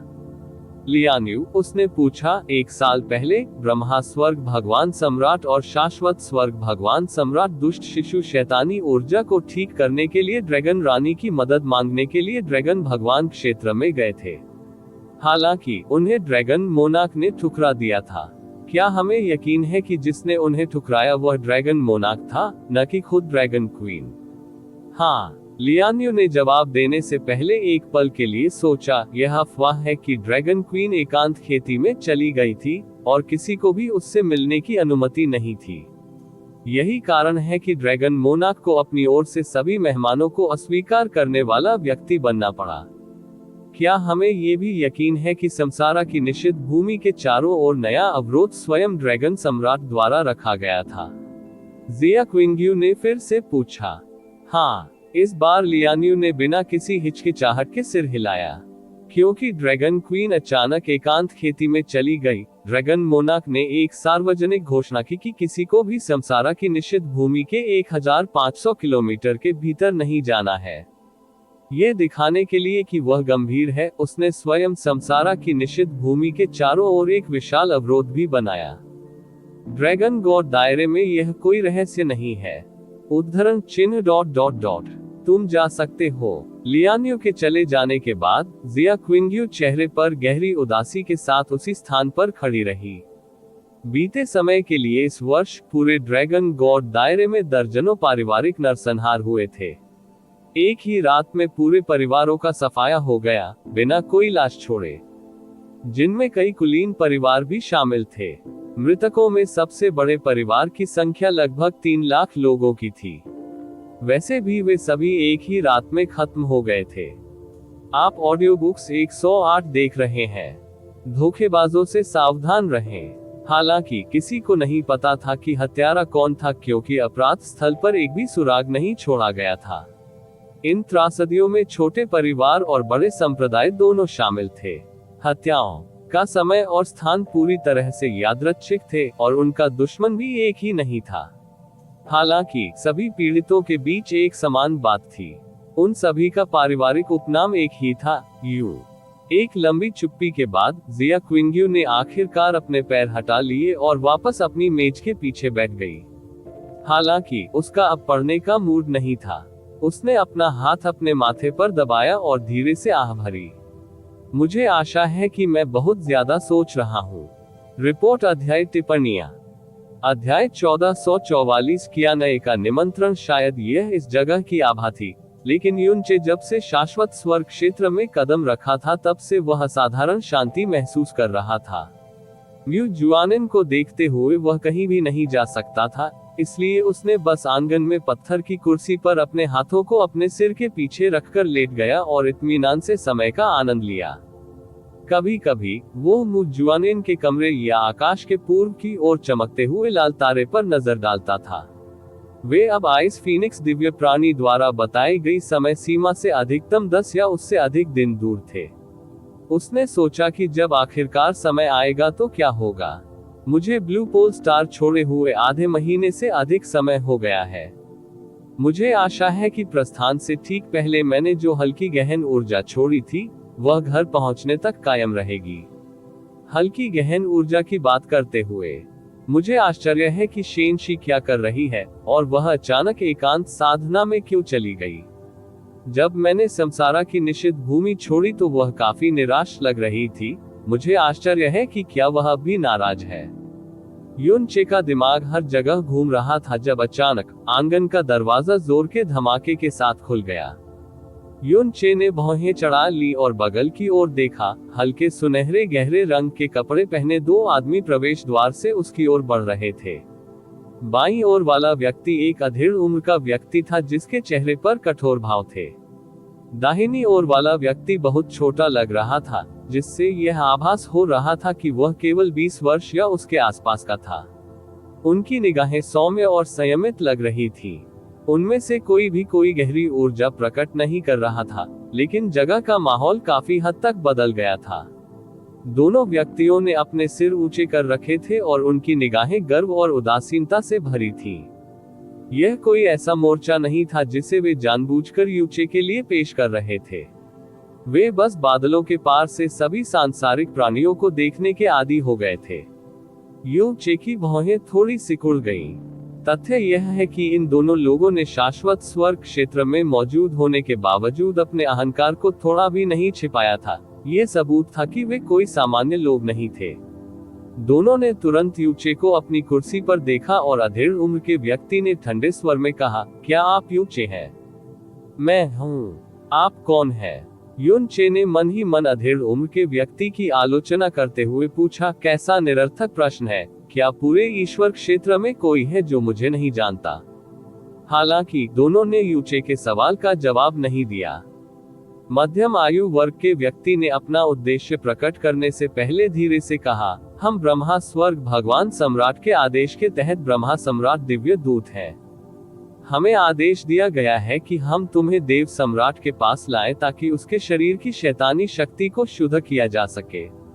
ब्रह्मा सम्राट दिव्य दूत शीर्षक एक ऐसी उपाधि थी जो किसी भी गहन अभ्यासी के दिल में डर पैदा कर सकती थी जो दिव्य गुरु नहीं था। ब्रह्मा सम्राट देव क्षेत्र में पदानुक्रमित प्रणाली देव सम्राट 3 ब्रह्मा देवताओं, ब्रह्मा राजाओं, बुजुर्गों और अंत में दिव्य दूतों से चली गई। किसी अन्य सितारा क्षेत्र जैसे कि स्टार गॉड क्षेत्र या मून गॉड क्षेत्र पर एक ब्रह्मा सम्राट दिव्य दूत एक स्टार गार्ड या मून गार्ड के बराबर था। चाहे वह दैवीय दूत हो, तारा रक्षक हो या चंद्रमा रक्षक हो, ये लोग ताकत और स्थिति दोनों के मामले में एक मध्य तारा क्षेत्र के राजा के बराबर थे। दिव्य दूत विशेष रूप से ब्रह्मा सम्राट देव क्षेत्र से थे, इसलिए उनके पास निश्चित रूप से पूर्वी दिव्य क्षेत्र में अहंकारी होने की योग्यता थी। यहाँ तक कि कोई ऊपरी सितारा क्षेत्र भी उन्हें सामान्य रूप से अपमानित करने को तैयार नहीं था। ओह, युन चे जरा भी आश्चर्यचकित हुए बिना उठ गया। उसने सोचा कि ऐसा होगा, हालांकि यह उसकी कल्पना से बहुत जल्दी हो गया था क्योंकि उसे अनंत स्वर्ग क्षेत्र में प्रवेश किए बमुश्किल 4 घंटे ही बीते थे। ऐसा प्रतीत होता है कि ब्रह्मा स्वर्ग के देवता सम्राट को शैतानी शक्ति ने इतनी बुरी तरह से सताया था कि वह प्रकट होने की जहमत भी नहीं उठा सकते थे। कृपया मुझे अपने गुरु को अपने प्रस्थान के बारे में सूचित करने की अनुमति दें। मैं उसके तुरंत बाद तुम्हारे साथ आऊंगा, यू चे ने समान स्वर में कहा। वह अनावश्यक है। लेकिन युवक ने हाथ उठाकर युन चे का रास्ता रोका और अंधेरे में कहा, आप तुरंत हमारे साथ चले जाएंगे। अरे, आपके मास्टर कौन है वह? अधेड़ उम्र के दिव्य दूत ने उस पर तिरस्कार भरी दृष्टि डाली। भगवान सम्राट के आदेश में देरी नहीं की जाएगी। चल दर। युन चे ने उसे छोटा कर दिया, धीरे धीरे अपनी कुर्सी पर वापस गिरने से पहले आंखें। फिर उसने अपने शरीर को ढीला छोड़ दिया, अपने हाथों से अपने सिर को सहारा दिया और पहले की तरह इत्मीनान से अपनी आंखें बंद कर ली। उनके इस कृत्य के कारण 2 ब्रह्मा सम्राट दिव्य दूत उनकी ओर देखने लगे। तुम क्या कर रहे हो, यू चे? मैं क्या कर रहा हूँ? क्या तुम इतने मूर्ख हो कि देख नहीं सकते कि मैं क्या कर रहा हूँ? युन चे ने बिना जल्दबाजी के उत्तर दिया, मैं निश्चित रूप से आपके साथ नहीं आ रहा हूँ। आप दोनों दिव्य दूत एक ही समय में क्रोधित हो गए, लेकिन जल्द ही वे गहरी दया और उपहास के साथ उसे घूरते हुए धीरे धीरे हंसे। हमने बहुत पहले से सुना था कि आप साहसी आदमी हैं। आपकी प्रतिष्ठा उचित है। नहीं नहीं, युवा दिव्य दूत ने हंसते हुए कहा, यह साहस नहीं है, यह मूर्खता है। यह इतनी बड़ी मूर्खता है कि यह हास्य की हद तक पहुंच जाती है। मध्यम आयु वर्ग के दिव्य दूत ने ठंडे स्वर में कहा, क्या आप वास्तव में सोचते हैं कि आप कुछ हैं क्योंकि आप सम्मानित गॉड स्टेज के चैंपियन बन गए और 2 देव सम्राटों की सराहना हासिल की? अरे, तुम क्या सोचते हो कि तुम कौन हो?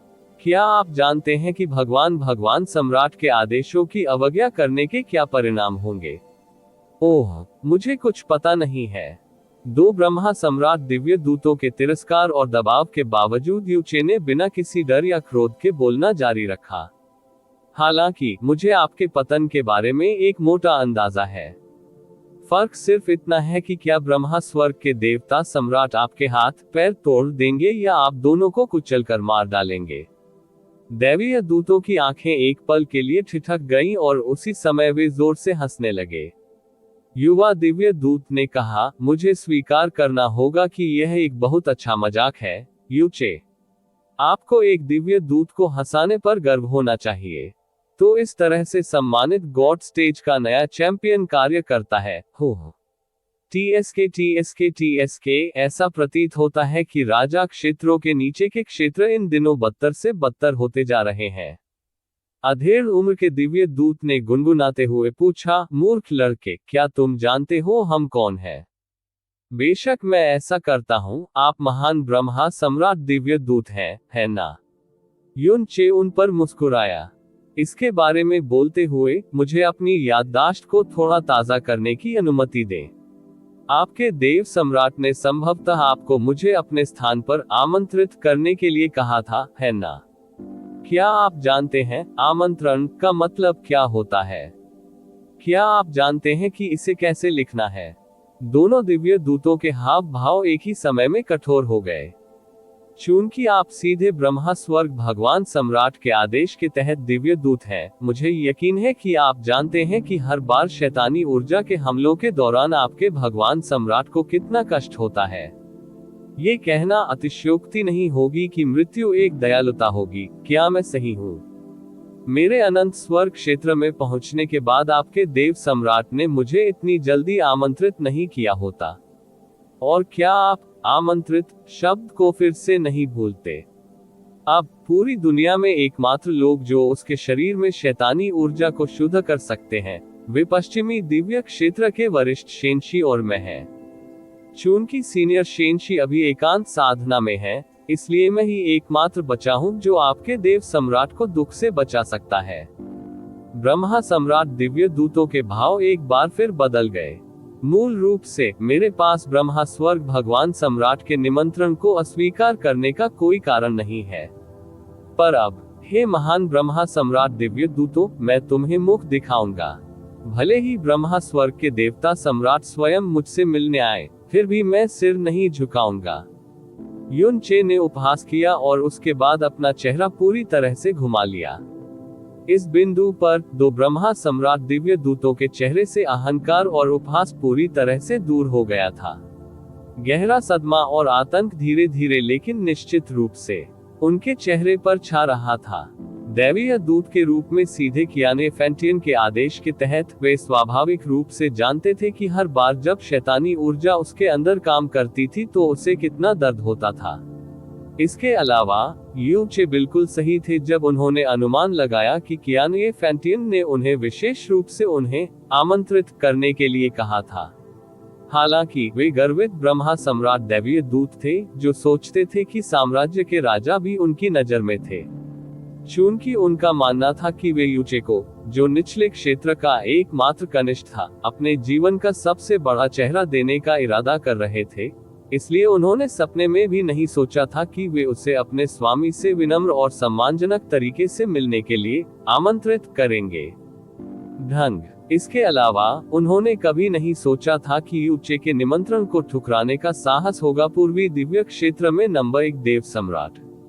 दोनों को आखिरकार एहसास हुआ कि युन चे को आमंत्रित करने में विफल रहने के परिणाम क्या होंगे, और जिस पानी में वे इस समय थे वह कितना गर्म था। जब उन्होंने दोबारा एक दूसरे से नजरें मिलाईं, तो उनकी आंखों का नजारा पहले से बिल्कुल अलग था। हमें उसके साथ शब्द बर्बाद नहीं करने हैं। युवा दिव्य दूत स्पष्ट रूप से घबरा रहा था। चलो उसे बाहर निकालें और उसे हमारे प्रभु के पास वापस ले आएं। एक अद्भुत विचार। अपने हाथों से ताली बजाते हुए युनचे की प्रशंसा की। एक बार जब मुझे ब्रह्मा स्वर्ग भगवान सम्राट के सामने घसीटा जाएगा, तो मैं निश्चित रूप से उन्हें बताऊंगा कि आप दोनों ने मुझे कैसे आमंत्रित किया। मैं उसकी शैतानी ऊर्जा को शुद्ध करने का निर्णय लेता हूं या नहीं, ये पूरी तरह से आप दोनों के प्रति उसके व्यवहार पर निर्भर करेगा। हम निश्चित रूप से दो मूर्ख दिव्य दूतों का जीवन उनके स्वयं के स्वास्थ्य और भलाई के सामने कुछ भी नहीं है ना? युन चे का आकस्मिक बयान उनकी रीढ़ में सिहरन पैदा करने और उनकी पीठ को गीला करने के लिए पर्याप्त था। सातवें भाई किया। युवा दिव्य दूत ने घबराहट में मध्यम आयु वर्ग के दिव्य दूत को देखा। अधेड़ उम्र के दिव्य दूत ने फिर एक कदम आगे बढ़ाया, लेकिन इस बार उसमें लेश मात्र भी अहंकार नजर नहीं आया। अपने हाथ जोड़कर और क्षमा मांगते हुए मुस्कुराते हुए उन्होंने कहा, हमें पहले के अपने खराब व्यवहार के लिए बहुत खेद है, यंग मास्टर युन। हमें क्षमा कर दीजिए। ओह। युन चे पलटा और उसे देखकर आधा मुस्कुराया। आखिरकार अब आप समझ गए कि आमंत्रित शब्द का क्या अर्थ है। हाँ हाँ। अधेड़ उम्र के व्यक्ति ने अपने दांत पीस लिए, लेकिन उसने यू चे को देखकर मुस्कुराना कभी बंद नहीं किया। यदि आप हमारे साथ आएंगे और हमारे देव सम्राट से मिलेंगे तो हम अत्यंत आभारी होंगे। यह अच्छा है कि तुमने सीख लिया। हालांकि आपके लिए बहुत देर हो चुकी है। यदि आप मेरा उपहास करते हैं तो मुझे कोई परवाह नहीं है, लेकिन आपने मेरे स्वामी को इसमें घसीटने की हिम्मत कैसे की? जैसे ही युन चे ने बाहर निकलने की ओर उंगली उठाए, उसकी आंखों के सामने अचानक अंधेरा छा गया। चले जाओ। उनकी बर्खास्तगी से दो ब्रह्मा सम्राट दिव्य दूतों के चेहरे काफी बदल गए। पूर्वी दिव्य क्षेत्र के स्तर पर आके जाने पर भी वे अविश्वसनीय रूप से महत्वपूर्ण लोग थे। उन्हें याद नहीं आ रहा कि आखिरी बार कब किसी ने उनसे इतनी बदतमीजी से बात की थी। क्रोधित होकर युवा दिव्य दूत यूचे पर दहाड़ने लगा। यूचे, हमारे जाने के बाद 1 मील पूछने की हिम्मत मत करना। अपना मुंह बंद करें। यूचे की ओर झुकने से पहले अधेड़ उम्र के व्यक्ति ने झट से उसे काट दिया। ये यहाँ अंधा है और शिष्टाचार से परिचित नहीं है। कृपया आप जैसे उदार व्यक्ति को अपने आप को उसके स्तर से नीचे गिराने की कोई आवश्यकता नहीं है, यंग मास्टर युन। उसके बाद अधेड़ उम्र का आदमी अपने सहकर्मी की ओर देखने लगा और तपाक से बोला, तुम किसका इंतजार कर रहे हो? अब यंग मास्टर युन से माफी मांगो, नहीं तो मैं तुम्हें देव सम्राट के सामने पंगु बना दूंगा। युवा दिव्य दूत क्रोध से कांप उठा और जब उसने अधेड़ उम्र के दिव्य दूत के चेहरे पर भयानक रूप देखा तो वह राख हो गया, लेकिन फिर उसने ब्रह्मा स्वर्ग भगवान सम्राट को याद किया और अपने पूरे शरीर में एक भयानक ठंडक महसूस की।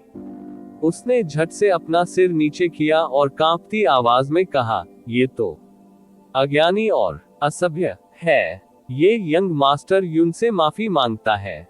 आपने पहले मुझे बेवकूफ कहा था। यू चे ने धीरे और लापरवाही से कहा, मुझे बताओ अब असली बेवकूफ कौन है?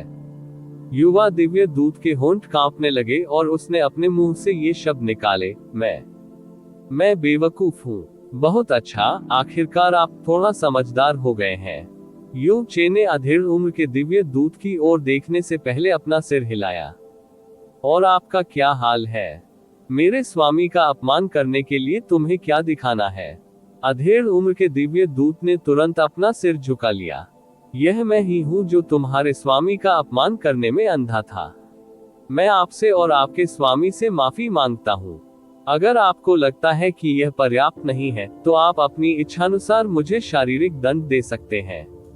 उसके बाद अधेड़ उम्र के आदमी ने अपने चेहरे पर जोर से थप्पड़ मारा। यह इतना जोरदार था कि उसके गाल एक पल में लाल और सूज गए। उद्धरण चिन्ह ... उद्धरण चिन्ह। युन चे ने जब ये प्रदर्शन देखा तो थोड़ा भौहें चढ़ गई। वह जानता था कि दोनों दिव्य दूत डर के मारे सिकुड़ जाएंगे, लेकिन उसने यह नहीं सोचा था कि वे इतनी दूर तक जाएंगे। ऐसा प्रतीत होता है कि वह सौम्य दिखने वाला ब्रह्मा स्वर्ग भगवान सम्राट, जो हर चीज के प्रति उदासीन दिखाई देता था, किसी भी बाहरी व्यक्ति की कल्पना से कहीं अधिक डरावना था। यू चे अंततः अपने पैरों पर खड़ा हुआ और उदासीनता से कहा, अब हम बात कर रहे हैं। ये ब्रह्मा स्वर्ग भगवान सम्राट का आदेश है, सभी दर्शन करने में कोई बुराई नहीं है। हालांकि मुझे अभी भी छुट्टी लेने से पहले अपने मास्टर को सूचित करना होगा। इस बार आप मुझे परेशानी तो नहीं देंगे, है ना? जैसे कि उसे किसी भयानक अपराध से माफ कर दिया गया हो। अधेड़ उम्र के व्यक्ति ने जल्दी से उत्तर दिया, बिल्कुल नहीं, बिल्कुल नहीं। हम आपकी वापसी के लिए यही इंतजार करेंगे। जब जाने का समय हो तो बस हमें सूचित करें। युन चे ने उनसे नजरें हटा ली और मू जुआनेन के कमरे तक चली गई। वो बस कुछ कहने ही वाला था कि तभी दरवाजा खुला और मू जुआनेन ने कहा, चलो चले। आप भी आ रहे हैं मास्टर? उसने यही कहा था, लेकिन सच कहा जाए तो वह वास्तव में उसकी उपस्थिति से बहुत आश्चर्यचकित नहीं था। ये ठीक है, सीनियर म्यू। इसी समय ऊपर से एक सौम्य महिला की आवाज आई, जब जिया क्विंग्यू बैंगनी परी की तरह जमीन पर उतरी। मैं उसका साथ दूंगा। मैं कियाने फैंटियन से मिलने के मूड में हूँ। किंग यू चे उसका नाम पुकारने ही वाला था कि उसने उसकी आंखों में शांत और भावहीन दृष्टि देखी और अब चेतन रूप से एक अधिक औपचारिक शीर्षक मून गॉड एम्परर पर स्विच कर दिया। मु जुआनयन ने थोड़ा भौहें चढ़ाई और इसके बारे में सोचा। थोड़ी देर बाद उसने सिर हिलाया। ठीक है। रिपोर्ट अध्याय टिप्पणियां अध्याय 1445 कियाने फैंटियन यू चे और जिया क्विंग्यू आगे चल रहे थे। उनके कदम न तो तेज थे और न ही धीमे। दो ब्रह्मा सम्राट दिव्य दूत उनके पीछे पीछे चल रहे थे, आवाज निकालने की हिम्मत नहीं कर रहे थे। ऐसा इसलिए था क्योंकि इन दो लोगों में से एक चंद्रमा देवता सम्राट था। भले ही उनके पास राजा के दायरे से नीचे की हर चीज को नीची नजर से देखने की योग्यता थी, फिर भी वे चंद्र देवता सम्राट के सामने कुछ भी करने की हिम्मत कैसे कर सकते थे। चंद्रमा देवता सम्राट की पीठ का दृश्य बिल्कुल सुंदर था, लेकिन उनके सिर नीचे झुके हुए थे और उनमें नजर चुराने की हिम्मत भी नहीं हुई। जहां तक युन चे की बात है, उन्होंने भी उसे अपमानित करने के लिए कुछ भी कहने की हिम्मत नहीं की, भले ही वे उससे बहुत नफरत करते थे। हालांकि जिया क्विंग्यू अचानक प्रकट हुई थी और उसने ही उससे यू चे के साथ जाने का सुझाव दिया था, लेकिन उसने पूरी यात्रा के दौरान एक भी शब्द नहीं कहा था। उसकी आंखें पतझड़ के पानी के तालाब की तरह चमकती और शांत थीं। युन चे ने उनके और पीछे चल रहे दो लोगों के बीच की दूरी की पुष्टि की, इससे पहले कि वह मदद नहीं कर सका, लेकिन धीमी आवाज में पूछा, क्विंग्यू तुम कब पहुंचे? 3 दिन पहले, जिया क्विंग्यू ने उत्तर दिया। उसका उत्तर नर्म और नम्र था, फिर भी इसमें शीतलता का संकेत था। मैंने सुना है कि पूर्वी दिव्य क्षेत्र के प्रत्येक दिव्य गुरु को अनंत स्वर्ग महासभा में भाग लेना होता है। इस मामले में क्या चंद्र देव क्षेत्र के सभी दिव्य गुरु भी आए हैं? यू चे ने पूछा। ऐसा नहीं था कि उसे इस बात में विशेष रुचि थी कि चंद्र देव क्षेत्र में कितने दिव्य गुरु हैं, बल्कि वह बातचीत को जारी रखने की कोशिश कर रहा था। एक राजा के रूप में कोई भी अपनी मूल शक्ति को इतनी आसानी से उजागर नहीं कर सकता, पूरी ताकत से जुटना तो दूर की बात है, जिया क्विंग्यू ने शांति से उत्तर दिया। पूर्वी डोमेन से कोई भी अनंत स्वर्ग देव क्षेत्र के आदेशों के विरुद्ध नहीं जा सकेगा, लेकिन इसमें निश्चित रूप से राजा क्षेत्र शामिल नहीं है। उद्धरण चिन्ह ... अच्छा ऐसा है। यू चे ने सिर हिलाया। वास्तव में एक राजा क्षेत्र के रूप में ये गहरे संकट के पीछे की सच्चाई सामने आने से पहले अपनी पूरी ताकत कैसे दिखा सकता था। उन्होंने इस मामले को आगे नहीं बढ़ाया। इसके बजाय उसने जिया क्विंग्यू की प्रोफाइल को किनारे से देखा और काफी देर तक देखता रहा। लेकिन जिया क्विंग्यू पहले की तरह चुप रही, उसकी नजर के बावजूद उसकी अभिव्यक्ति अपरिवर्तित रही। आप ऑडियो बुक्स 108 देख रहे हैं। धोखेबाजों से सावधान रहें। किंग्यू, हालांकि मुझे नहीं पता कि आप चंद्र देवता सम्राट क्यों और कैसे बने, क्या आप वास्तव में यही चाहते हैं? जब उसने ये पूछा तो उसकी नजर अभी भी जिया क्विंग्यू की प्रोफाइल पर टिकी हुई थी, फिर भी उसकी भावनाएं असाधारण रूप से जटिल थी। जिया क्विंग्यू ने उत्तर दिया, तो क्या हुआ अगर यह है, और क्या हुआ अगर यह नहीं है? एक राजा क्षेत्र के देव सम्राट, ये वर्तमान विश्व में सबसे महान और उत्कृष्ट स्थिति है। यह ऐसी चीज नहीं है जिसके बारे में अन्य लोग हजारों या 10,000 जन्मों में भी सपने देखने की उम्मीद कर सकते हैं। लेकिन आपको जानकर मैं यह महसूस किए बिना नहीं रह सकता कि ये वह नहीं है जो आप ईमानदारी से चाहते होंगे। जिया क्विंग्यू की नजर आखिरकार सिद्र पर चली गई। उसने उस पर हल्की सी नजर डाली और शांति से पूछा, क्या तुम सच में मुझे उतना ही समझते हो जितना तुम सोचते हो? उद्धरण चिन्ह ... उद्धरण चिन्ह। यू चे क्षण भर के लिए अवाक रह गया।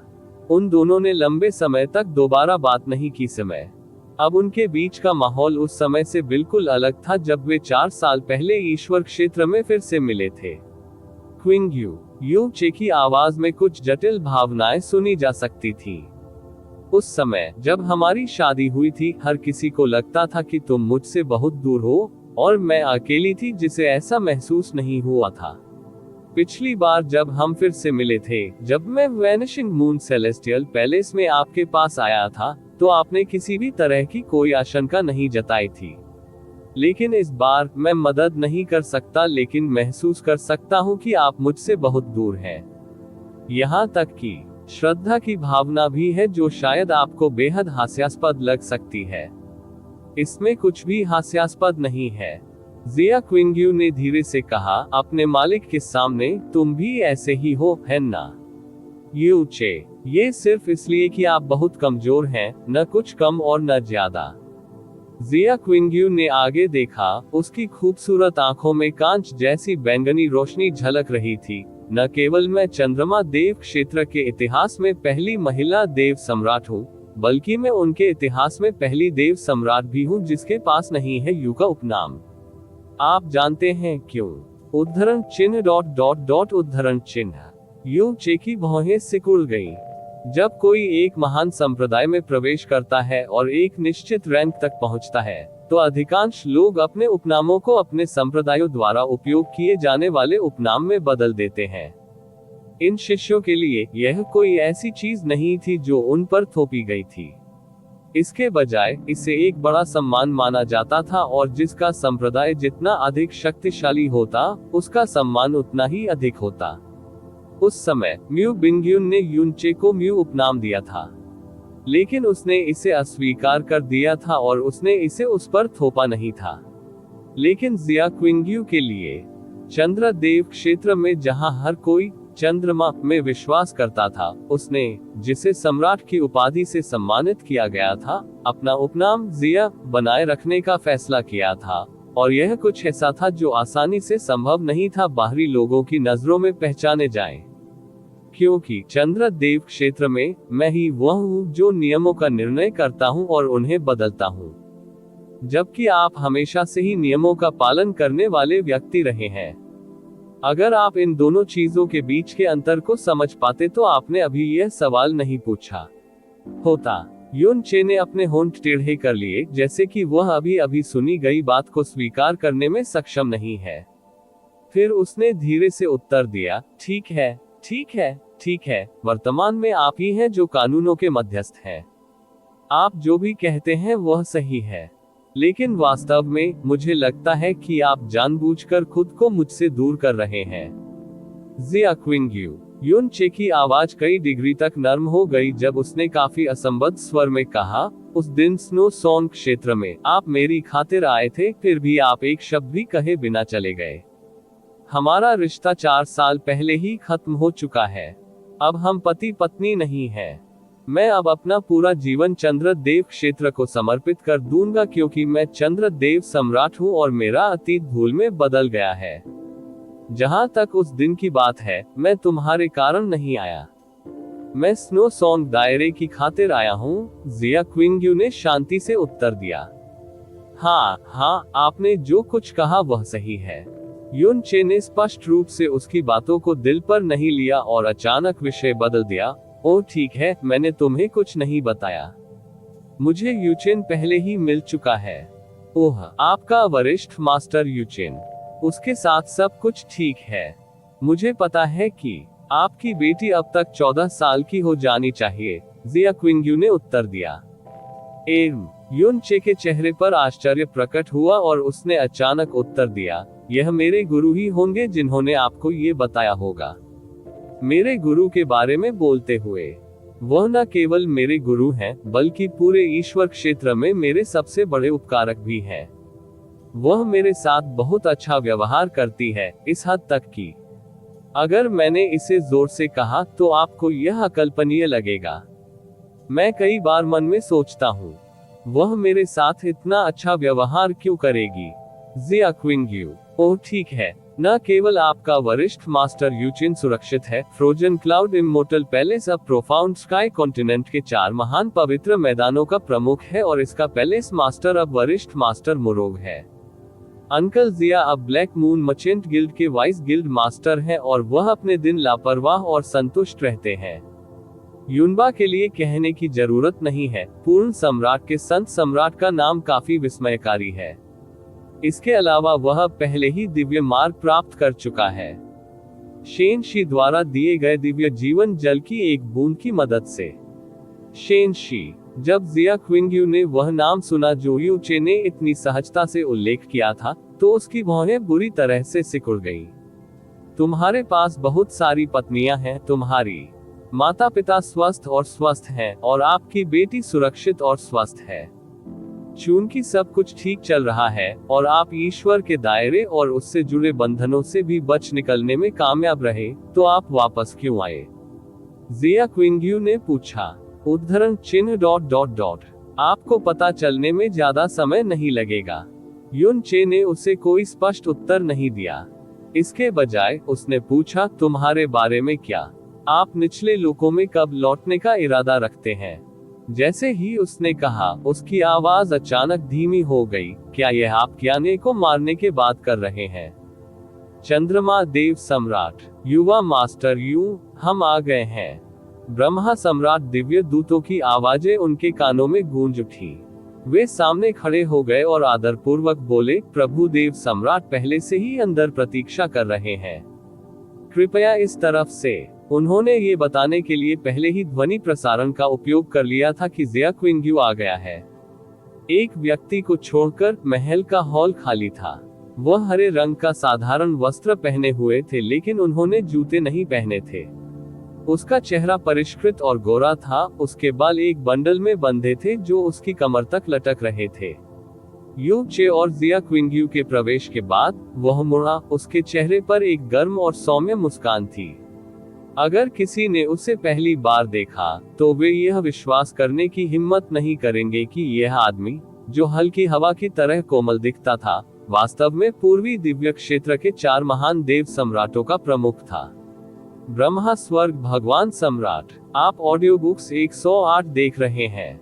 धोखेबाजों से सावधान रहें। एक ऐसा व्यक्ति जो वास्तव में एक हाथ से आकाश को ढक सकता है।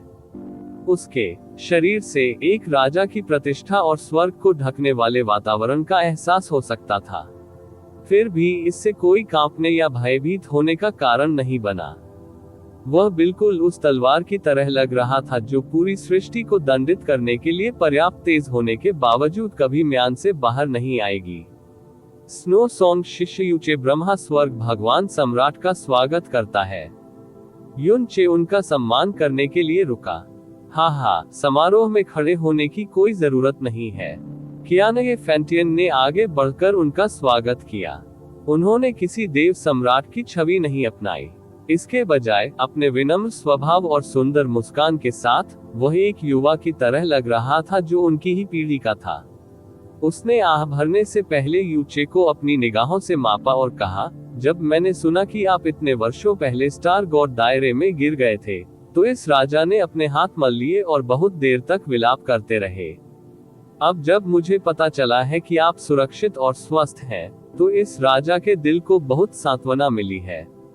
युन चे ने फीकी मुस्कान के साथ कहा, मुझे याद करने के लिए मैं ब्रह्मा स्वर्ग भगवान सम्राट को धन्यवाद देता हूँ। ये जूनियर बेहद खुश है। कियाने फैंटियन ने अपना सिर हिलाया और जिया क्विंगयू की ओर देखा। उस समय की ग्लेज्ड ग्लास की महिला अब चंद्रमा भगवान सम्राट बन गई है।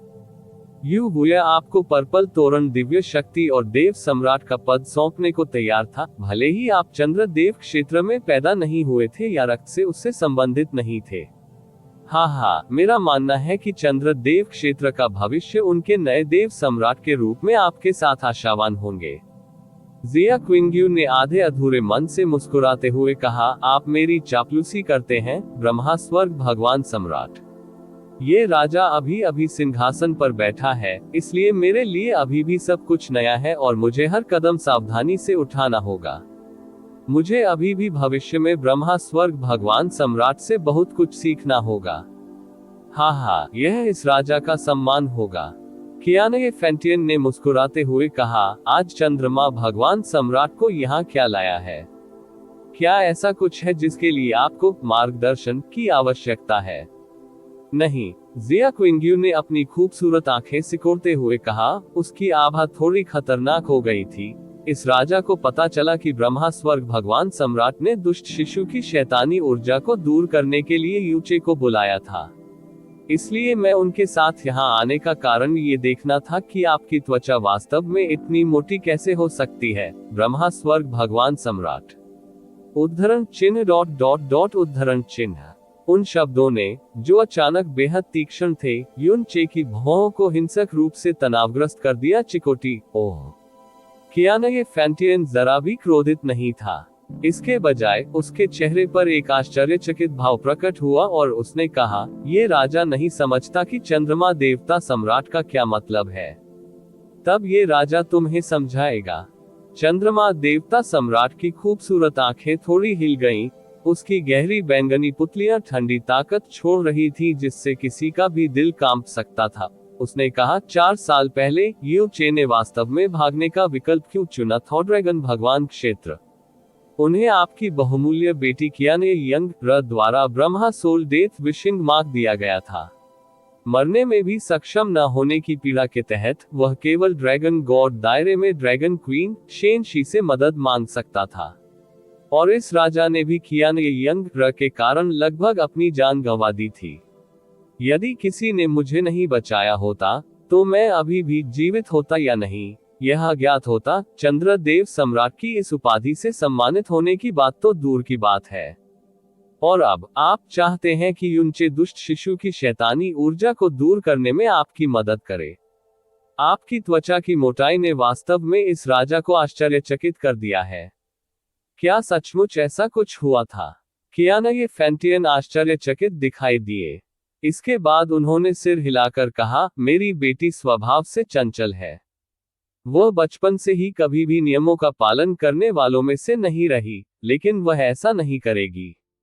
तो क्या ब्रह्मा स्वर्ग देव सम्राट को लगता है कि यह राजा बकवास कर रहा है? जिया क्विंग्यू ने बेरुखी से उसका वाक्य रोका। हे चंद्रमा देवता सम्राट के शब्द स्वाभाविक रूप से पहाड़ों जितने भारी हैं, वे झूठे कैसे हो सकते हैं? कियाने फैंटियन ने फूट फूट कर हंसते हुए कहा, मेरी बेटी ने वास्तव में इतनी बड़ी गड़बड़ी पैदा करने की हिम्मत की, ये राजा इसके लिए बहुत शर्मिंदा है।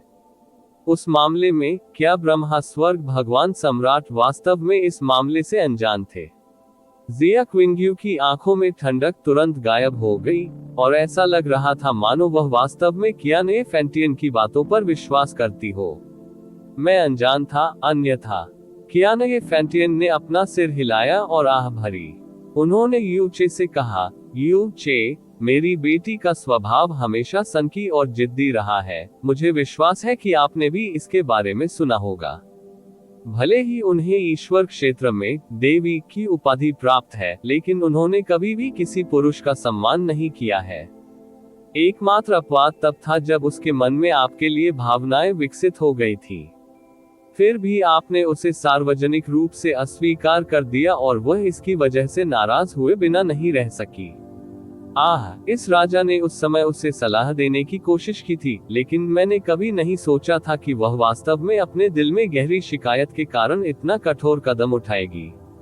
जब ये राजा अपने राज्य में लौटेगा तो मैं अवश्य ही उसे कड़ी फटकार दूंगा। उद्धरण चिन्ह डॉट डॉट डॉट उद्धरण चिन्ह। यू चे के मुंह का कोना तेजी से हिल गया। लेकिन जैसा कहा जा रहा है, यह मेरी बेटी के कार्यों के कारण भी था कि आप ड्रैगन क्वीन की देखभाल प्राप्त करने में सक्षम थे और उसने आपको हल्की गहन ऊर्जा भी प्रदान की। इसे आपदा के कारण आशीर्वाद प्राप्त करने के रूप में भी देखा जा सकता है। इससे न केवल आपको लाभ हुआ, बल्कि संपूर्ण पूर्वी दिव्य क्षेत्र को भी लाभ हुआ। हे, कितना अद्भुत है। कियाने फैंटियन धीरे से मुस्कुराए, लेकिन यू चे के आंतरिक अंग अनियंत्रित रूप से हिल रहे थे। हजारों किलोमीटर तक उसका पीछा किया गया था। ब्रह्मा आत्मा मृत्यु की कामना करने वाला निशान। ये कैसे समाधान योग्य शिकायतें नहीं थी, लेकिन 2 या 3 वाक्यों के साथ कियाने फैंटियन ने ऐसा प्रतीत किया मानो उसकी हरकतें केवल आक्रोश की जानबूझकर की गई हरकतें थी, क्योंकि उसने सार्वजनिक रूप से उससे शादी करने से इनकार कर दिया था। एन ओवलबन, तो फिर सब कुछ मेरी ही गलती थी।